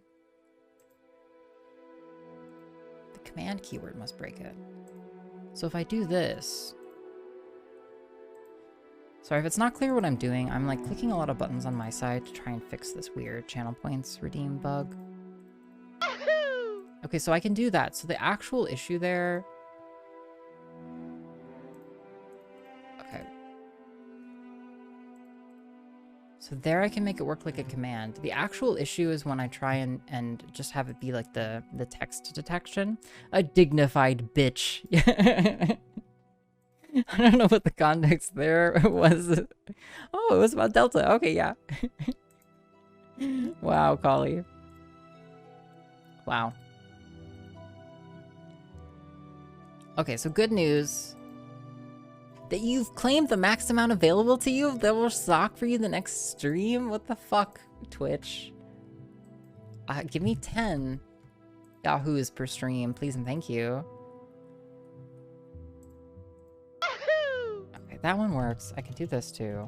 Can I do this? Can't do that. Okay, now I'm gonna click the other button. Decaf or tea and hot chocolate. Those are the hot drink that you'll serve, so get it. Hot cups come in 2 sizes, small and large, as full as the meter rises. Yeah. Coffee's holding time is so 30 minutes, that's now, so long. And I can it do can this. stay there until it tastes too this. strong. Hot, hot. Thank you, Delta Rain. I can do this now? But I can't now do this. Sucks, dude. That sucks. Okay, well, I guess the trade-off then is that you can't post it. You don't get the sound when you just say it in chat. I guess that's fine. I guess that's fine. iios giveth, iios taketh away. Okay, so now you can only make the Yahoo sound. Like this. Or if you're really smart, and I'm only telling y'all, don't tell anyone else, you can do ! Yahoo. For now, and if you abuse it, I will take it away from you. I'll turn this stream around, okay? No fun for you, okay? So use it. I'm tired of this, Grandpa. Well, that's too damn bad. That's true, though. Okay, where were we? Thanks, everybody, for waiting. We were fixing some stuff. They also taught you about hot drinks, KQ. That, too. So many other things, in fact. All right, we read about the Greater Bone Walkers. Elemental damage. Spells injure natural and supernatural creatures with magics based on... Don't make it 2 timeouts tonight, Yabagami. I'm watching you. Spells injure natural and supernatural creatures with magics based on the elemental forces of fire, frost, shock, and poison. Excuse me. Here's a list of the most basic destruction spells representing all the fundamental classes of elemental damage effects. Flame, flame bolt, spark, spark bolt, shard, shard bolt, poison, and poison bolt. In general, these effects cause damage on touch or at range, and the bolt version is the ranged variant of the spell. Dwarven Ghost are encountered in the ancient abandoned Dwemer ruins. They are aggressive and dangerous, but ectoplasm, a filmy residue that remains after the revenant spirit of a Dwemer has been banished from the mortal plane, is a rare, valuable substance with modest magical properties. Normal weapons do not harm them. Only enchanted or silver weapons or deadly spells affect them. Oh, that's awesome. We have a silver claymore, which means that we could go back to for one of the first caves we went to that had ghosts. Okay, enchant. The enchant discipline concerns imbuing physical items with magical properties called enchantments. The simplest enchantment are magical scrolls with a single enchantment that are destroyed with one use. The most complex enchantments are enchanted artifacts, objects with one or more magical effects powered by built-in soul gems. Skilled enchanters also use enchanted items more efficiently, with less waste of the magicka trapped in the soul gems. Disintegration. There are only 2 common disintegration spells, Weapon Cater and Armor Cater. Weapon Eater and Armor Eater. Each causes the affected item to become worn and less effective. Neither can actually cause an item to cease to exist, but each can reduce its target's effectiveness so much that it becomes completely useless until repaired. Bone Walkers defend the tombs of clan and kin. Bone Walkers are aggressive but not very dangerous. Bone meal is a finely ground powder with modest magical properties made from the bones of the Bone Walker. Bone Lord. The Bone Lord is a revenant that protects the tombs of clan and kin. Bone Meal, the finely ground powder made from the bones of the skeleton minions, has modest magical properties. Attribute Draining. Spells reduce the 11 fundamental attributes of natural and supernatural beings: agility, endurance, fatigue, health, intelligence, luck, personality, speed, strength, willpower, magicka. The reduction is only temporary, and the attribute returns to normal after the duration of the magical effect elapses. The most common of these destruction spells are clumsiness, distraction, exhaustion, gash, spirit, misfortune, spite, strain, temptation, torpor, weakness, and wound. Attribute Damaging. Attribute damaging spells actually destroy the 11 fundamental attributes of natural and supernatural beings: agility, endurance, fatigue, health, intelligence, luck, personality, speed, strength, willpower, magicka. The victim's attributes are reduced permanently. The most common of these destruction spells are Curse Agility, Curse Endurance, Curse Fatigue, Curse Health, Curse Intelligence, Curse Luck, Curse Personality, Curse Speed, Curse Strength, Curse Willpower, and Curse Magicka. Okay. Bet with Galbadir. They've been at each other's throats since they got here over which one is a better mage, and whether Khajiit are better thieves than Bosmer. Background. I'm Esturdalin, mage and apprentice of the Mages Guild. Alteration. The Alteration discipline is a mastery of the spell effects of the College of Alteration. The Alteration spells involve manipulation of the physical world and its natural properties. Alteration effects include water breathing and walking, jumping, levitating, opening locks, and shield barriers against physical damage. Alteration spells. There are many common variants of alteration spells, not to mention the countless custom versions created by ambitious spellcasters, but here is a list of the most basic spells representing all of the fundamental classes of spell effects produced by this college: water breathing, buoyancy, water walking, shield, fire shield, shock shield, frost shield, burden, feather, jump, slow fall, levitate, lock, and open. Okay. Spells. You can summon boots. What is earwig? Sound? It's like making a noise?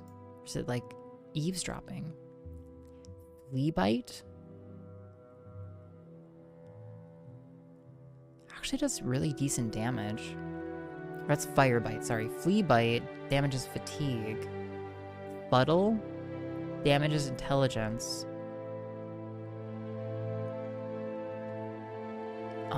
Okay. So these are like all kinds of different spell effects we'll eventually want to buy. Flea Bite is 8 gold. I guess we'll take it. Excuse me, I am being patient. Yeah, whoever they worked with to make hot drinks was like, they really knocked it out of the park. Okay, some of those are quite good. You can train us in various things. Yeah, getting some better spell effects and getting the money to make better spells is a huge action item. Is there something I can do for you? Great, we have 4 new books to read. Moraine Dren. So, your name is iios, and you're new here in Balmora. Well, my name is Moraine Dren, and I don't mind answering questions. I have nothing else in my mind right now. And if I start to bore you about Morrowind lore, just let me know. Any secrets? Everybody can learn a few spells. You don't need to be a wizard to cast spells. It makes life easier. And when you learn a spell, practice. It's the only way to learn, and it helps to pass the time. A little advice. How do you know when you've got a quest too tough for you? If it sounds too tough for you, it probably is. You must use your own judgment. Useless. Guild stewards don't really get to know your abilities. Useless. All they know is that a guy never comes back. They don't know if he got lost interest, or got eaten. Perfect. What spells do you have? So all of these people have different spells. Oh, excuse me. We'll take a really cheap buoyancy. So we have calm, charm would be really good. Big weakness to fire. Fire, frost, shield. Any spellcasters in chat? Yo, hey, Goose the Moose, welcome. Levitate. Second barrier. Open 50 on touch is actually amazing. Lightning shield. Okay. Training. Okay. Okay, we'll read these books in a second. Yes, Summon Donna? sensible dress shoe. What do you want? If only. Can I sleep? I can.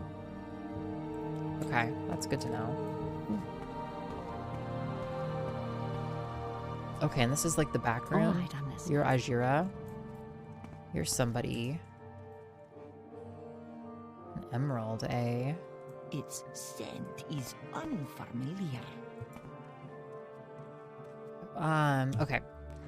I'm Masalinic Marion the Breton, Guild Guide. I provide instantaneous transportation. Okay, great.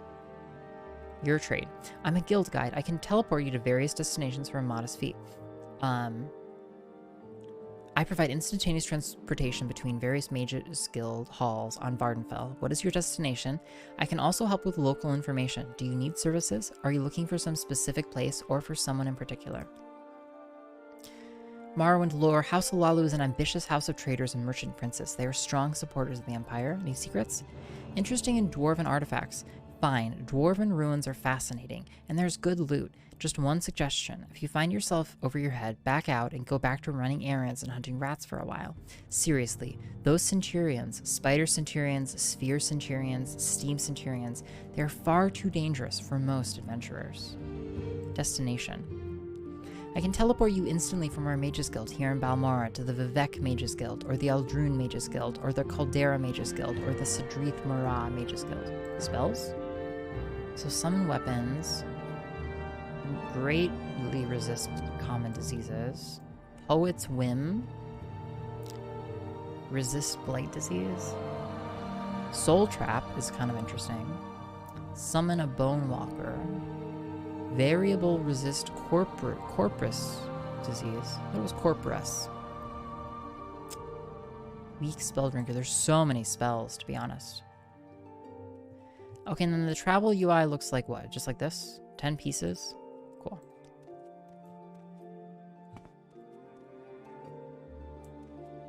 Cool. Hi. What brings you to Ajira's shop? Do you want duties from Ajira? Do you want the local brews? Or help in a fight? Some Telvanni bug musk? Or a way to reach the high places? Tell me about Telvanni bug musk. Ajira does not like the Telvanni, but even Khajiit like the smell of bug musk. Try some and smell how all the men like you. Local brews.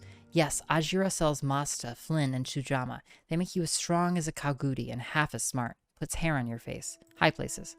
Yes, Ajira knows. You have the, what do you call it? The curiosity?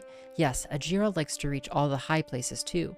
And Ajira has just the potion for you, a potion of rising force. Help in a fight? Ajira sells potions of restore health for when you are bleeding, and potions of restore fatigue for when you are weary. Foyada Mamea. Foyadas are valleys made by lava from Red Mountain.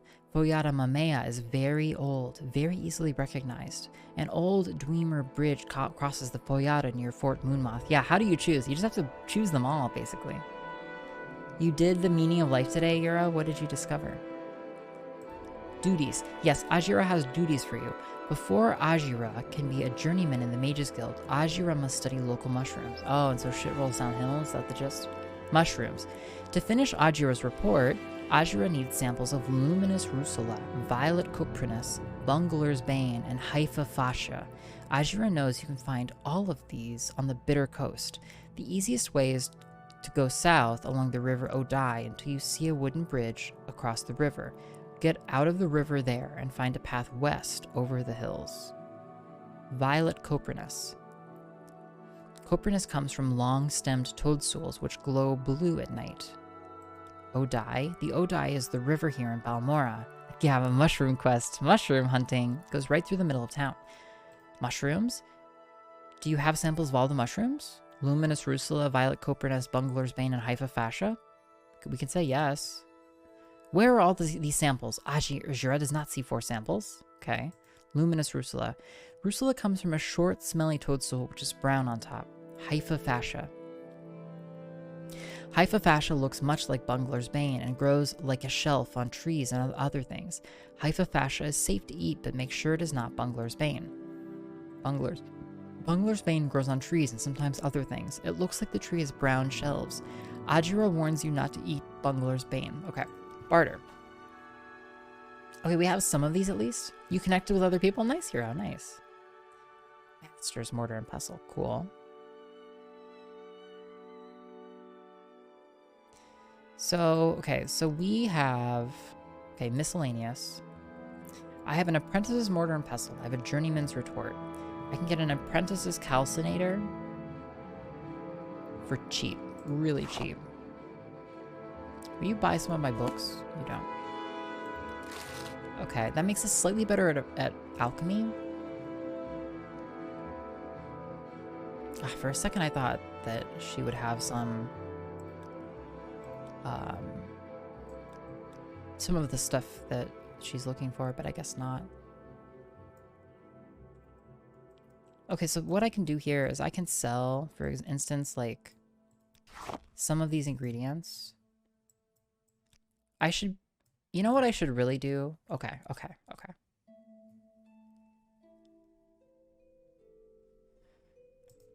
All right, we have, this calcinator is 25. What am I doing? These things are so heavy.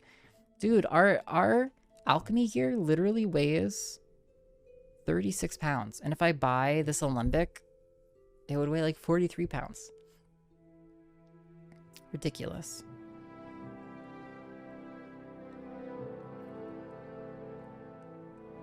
But having all of them makes us better at... Having all of them makes us better at alchemy? Okay, so now if we come in... We have all this crap. We have our apparati, which is plural for apparatuses. So now this makes our spells better. And now we have just a whole bunch of ingredients, I guess. Ash yams are good. Fortify intelligence and strength.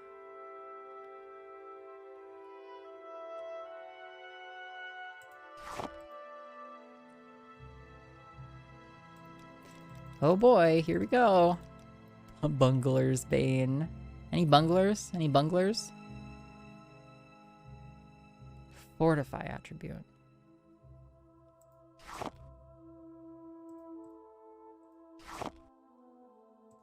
Hey, okay. Create. We did it! So really what I want to do is identify some easy easy potions we can make.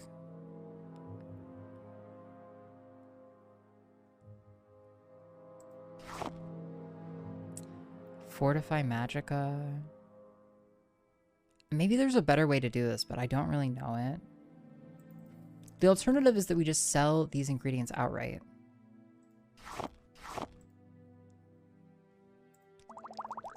Hey, our potion success rate is way higher now, which is nice.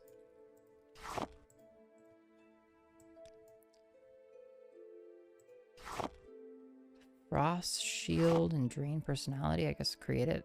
Slowed soap. Alchemy skill up. Okay, great.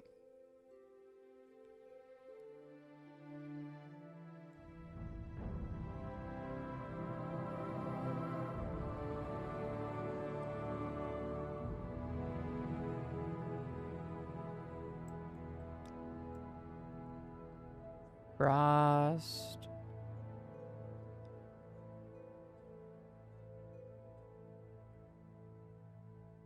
Okay. The Beehive ASCII character in the stream title gives you the phobia of its holes. It's meant to be. It's like a very special UTF character, to be honest. So the Kwame eggs are good because they restore fatigue. Scuttle does too.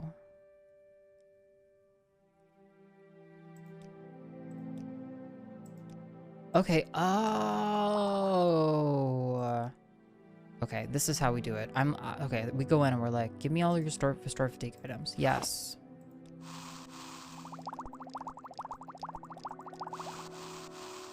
This is how we do it. Yay.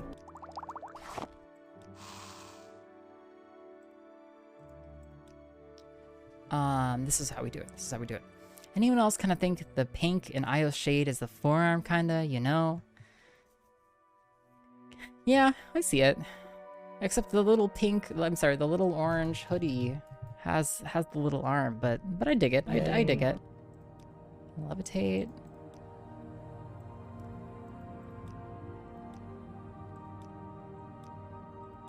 So as I go through here, I'm really just looking for any potions we can make. We just want to make potions, and then we want to sell the potions. Oh, I'm so glad we got all of our alchemy gear. This makes us a lot stronger.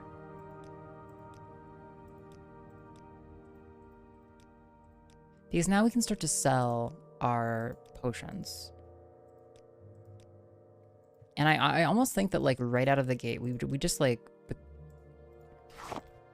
can make money off these. Because there are spell ingredients all over the place. In boxes. Great. Paralyze potion. Whatever.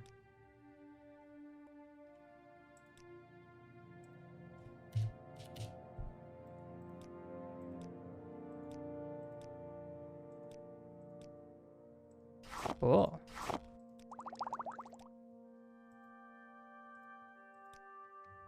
Gaming. Fortify strength. Fortify intelligence. Big. Fortify agility. Feather. Drain magicka. Drain willpower. Drain speed. Drain personality. Drain intelligence. Drain agility. Detect enchantment. Cure paralyzation.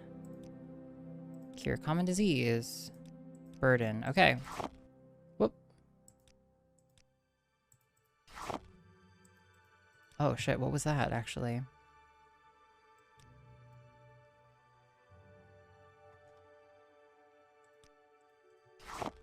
Ah, there was something else there. I don't know what it is now. But it said that we can make something with it. Aw, shit.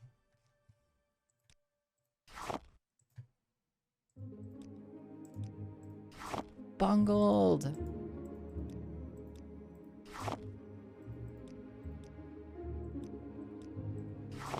Yeah, so we can drain health that way. But it doesn't show up under drain health. Maybe it was like an extra...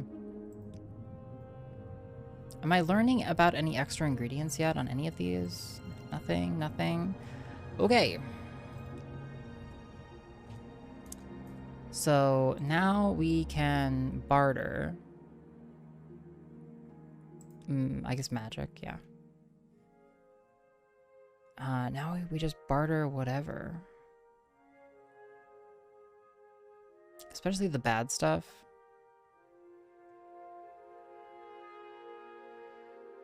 Which, yeah, like drain attribute, goodbye. I don't know what to sell. Bungler's Bane? More like Bungler's Brain. Ugh. Destroyed. I mean, these restore fatigue pots are good, but I just kind of want the money more. 9 for 23 seconds.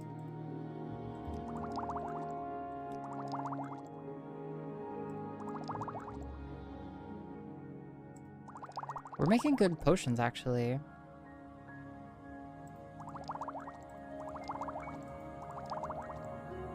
Okay. Goodbye. Okay. Oh, I probably literally just used a bunch of the mushrooms I needed. Actually. Shit. Wait, what do I need to get for her again? Luminous Rusula? Crap. Okay, we do have Luminous Rusula. But we definitely had Bungler's Bane. I definitely got some. Oh my god, not the mushrooms! Yeah, RIP. We'll probably honestly just find some of this crap sitting in boxes around. Okay, so literally to get better in the Mages Guild, we have to do what Ajira needs to do to become better in the Mages Guild. Got him.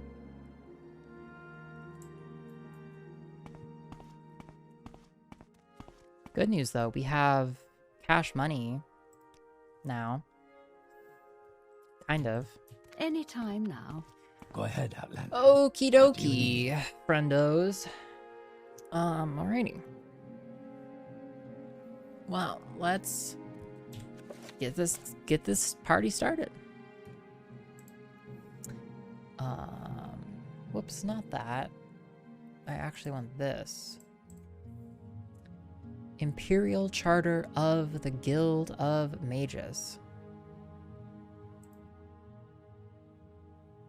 Huh?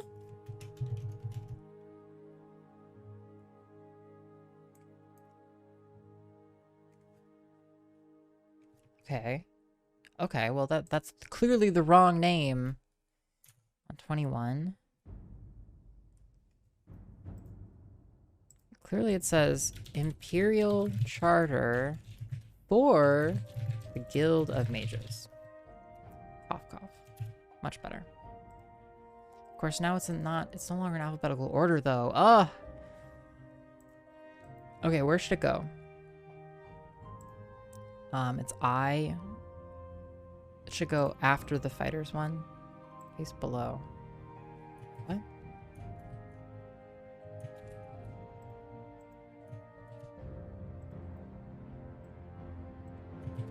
Oh, it's not paste below, it's insert below. Okay. Okay, fixed. Okie dokie. So you couldn't really see what I was doing, but I put it up here. Right, amazing. Amazing. 1. Purpose. The Guild of Mages provides benefits to scholars of magic and established laws regarding the proper use of magic. The Guild is dedicated to the collection, preservation, and distribution of magical knowledge, with an emphasis on ensuring that all citizens of Tamriel benefit from this knowledge. 2. Authority. The Guild of Mages was established on Somerset Isle in the year 230 of the Second Era by Vanus Galerian and Rylus XII. It was later confirmed by the Guild's Act of Potentate Versidue Shay. How the fuck do I say that? I'm gonna say Shay. Okay, I'm gonna say it's Shay. Alright, that's how I say it. 3. Rules and procedures. Crimes against fellow members of the guild are treated with harshest discipline. Whether a member may regain their status in the guild is determined by the Archmage. 4. Membership requirements. The Guild of Mages only accepts candidates of keen intelligence and dominant will. Candidates must exhibit mastery in the great schools of magic, destruction, alteration, illusion, and mysticism. Candidates must also display practical knowledge of enchantments and alchemical processes. 5. Applications for membership. Candidates must present themselves to the steward of the guild hall for examination and approval. Attachment A. Mages Guild chapters in Vardenfell District, province of Morrowind. Chapters are established in guild-owned, freestanding guild halls in the towns of Aldrune, Balmora, and Caldera. The chapter in Sedrith Mora is established in Wolverine Hall under lease from the Telvanni Council. The chapter in Vivec is established in the Foreign Quarter under lease from the Tribunal Temple. Okay. Where were you, ... dragon, when the dragon broke? I don't really remember. Where were you when the dragon broke?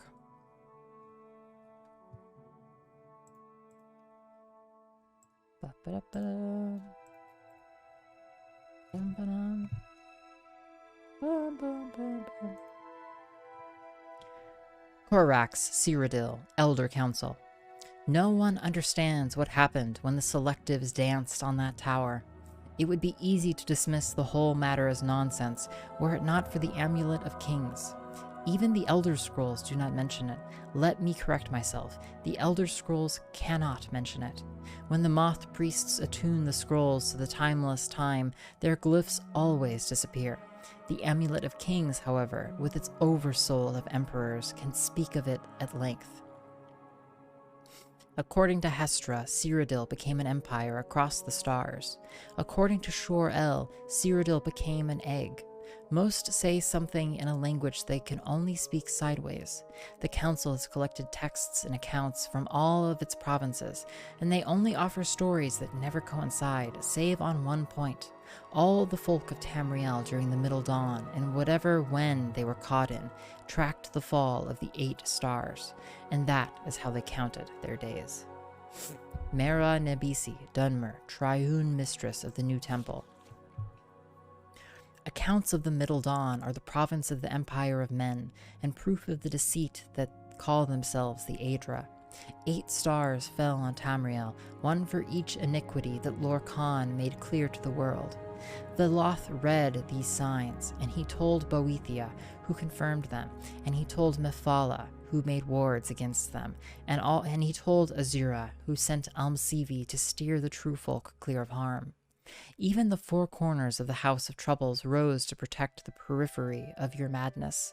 We watched our borders and saw them shift like snakes, and saw you run around it like the spirits of old, devoid of math, without your F-thence, succumbing to the ever now like slaves of the slim folly, stasis. Do not ask us where we were when the dragon broke, for of all the world, only we truly know, and we might just show you how to break it again. Relate horror, Khajiit, tender to the main. Do you mean where were the Khajiit when the dragon broke? Relate tells you where, recording it. 1,008 years, you've heard it. You think the Syro-Nordics came up with that all on their own? You humans are better thieves than even Rajin. While you were fighting wars with phantoms and giving birth to your own fathers, it was the Main that watched the Ja-Kajé, because the moons were the only constant, and you didn't have the sugar to see it. We'll give you credit. You broke Alkosh something fierce, and that's not easy. Just don't think you solved what you accomplished by it, or can ever solve it. You did it again with Big Walker, not once, but twice. Once at Rimen, which we'll never learn to live with. The second time it was in Daggerfall, or was it Sentinel, or was it Wayrest, or was it in all 3 places at once? Get me, Cyrodiil. When will you wake up and realize what really happened to the dwarves? Manny Marco, god of worms, the necromancers. The 3 thieves of Morrowind could tell you where they were. So could the High King of Alinor, who was the one who broke it in the first place. There are others on this earth that could too. Eastmere, Pelennor, Arnond the Fox, or should I say Arctus, the last dwarf would talk if they would let him. As for myself, I was here and there and here again, like the rest of the mortals during the dragon break. How do you think I learned my mystery? The Marukati selectives showed us all the glories of the dawn so that we might learn simply, as above, so below. Well, whatever the fuck that meant. Cyrodiil will be like, egg. Have we actually established anything? I'm not sure for me. I'm not sure. Fragment on Artaeum. On Artaeum. Artaeum?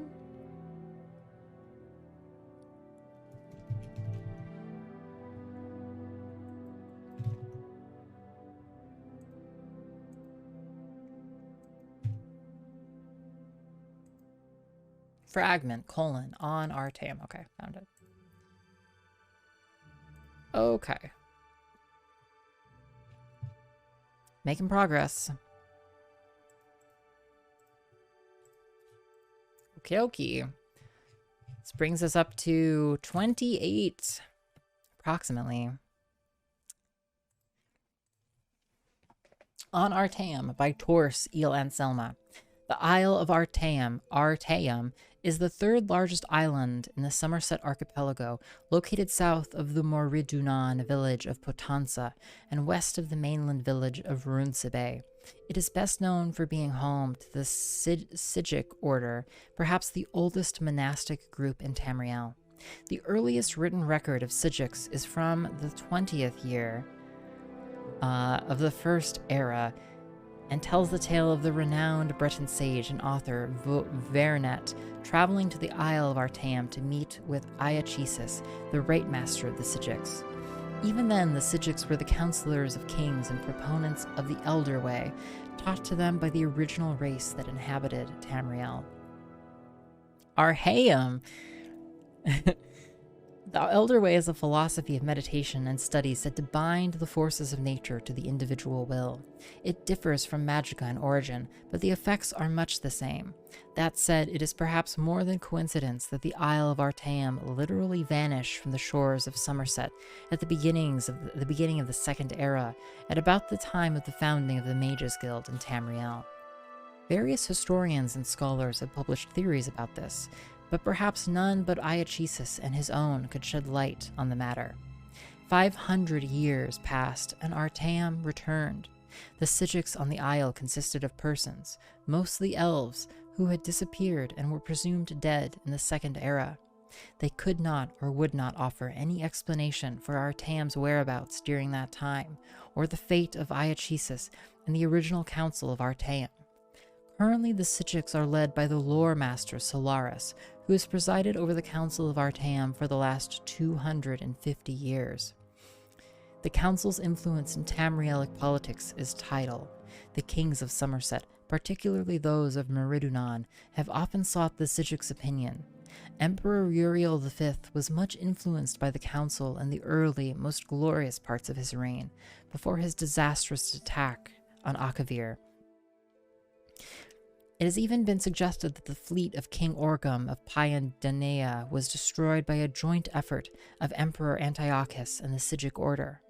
The last four emperors, Uriel VI, Morahatha, Pelagius IV, and Uriel VII, have been suspicious of the Sijics enough to refuse ambassadors from the Isle of Artaeum within the imperial city. The Isle of Artaeum is difficult to chart geographically. It is said that it shifts continuously, either at random or by decree of the council. Visitors to the island are so rare as to be almost unheard of.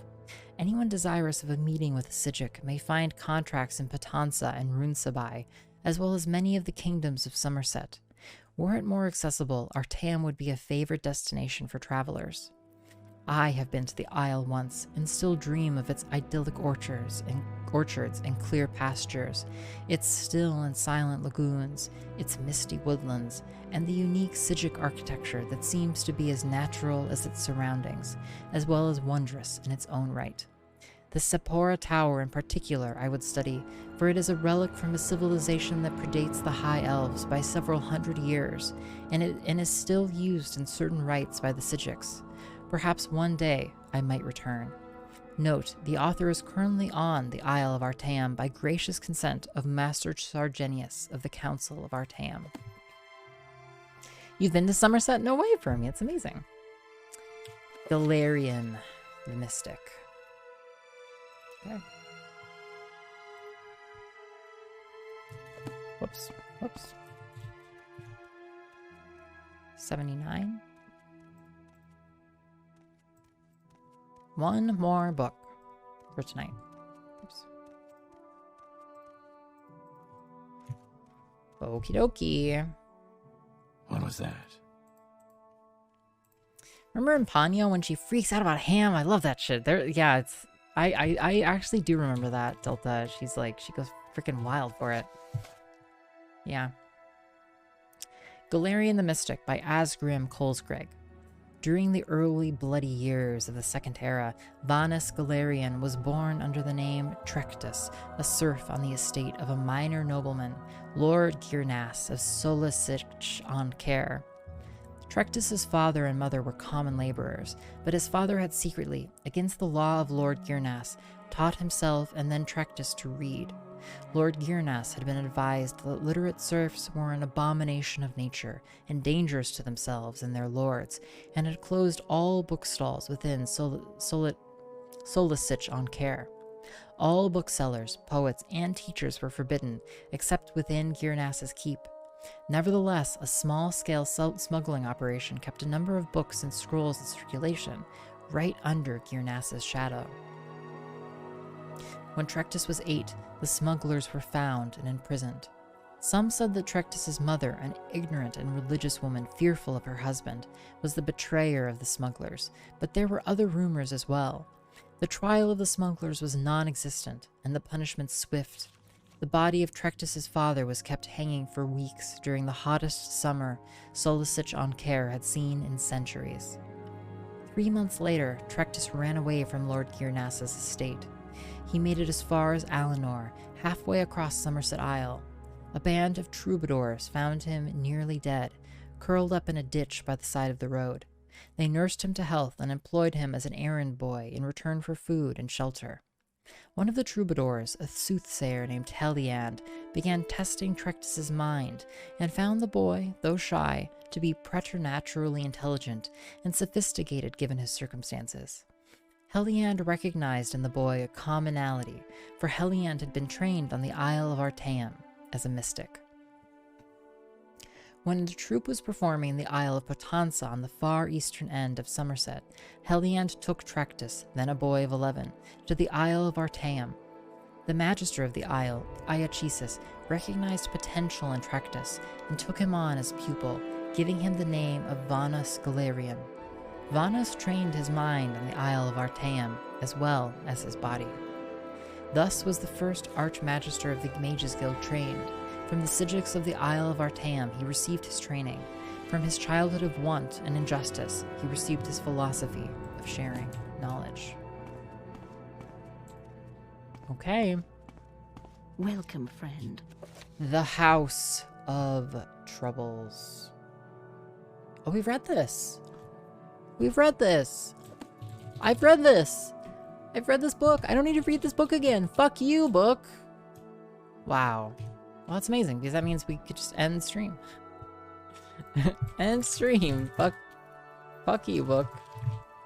Amazing. Okay. Wow, that's the good stuff. That's the good stuff. That's what we live for. Finding that we already read a book. Truly, what could be better? Fuck you! Fuck you! Fuck you indeed. Yo, we're gonna turn this on around, and we're gonna raid the Wild Grim, who's up really late playing Harvester. I was watching Grim play Harvester, and he hit, like, dead ends, where he had, like, gone through 80% of the game, and it get, like, soft-locked. But he's still playing it, which I love. I know, KQ, isn't it amazing? Yeah, let's go say hi to Wild Grim, everybody. Thank you, everybody, for hanging out. We will be back next Thursday, normal time. We're doing more Morrowind, more other stuff if you want. Hope to see you all there. Thank you so much again for the stream. And have a great one.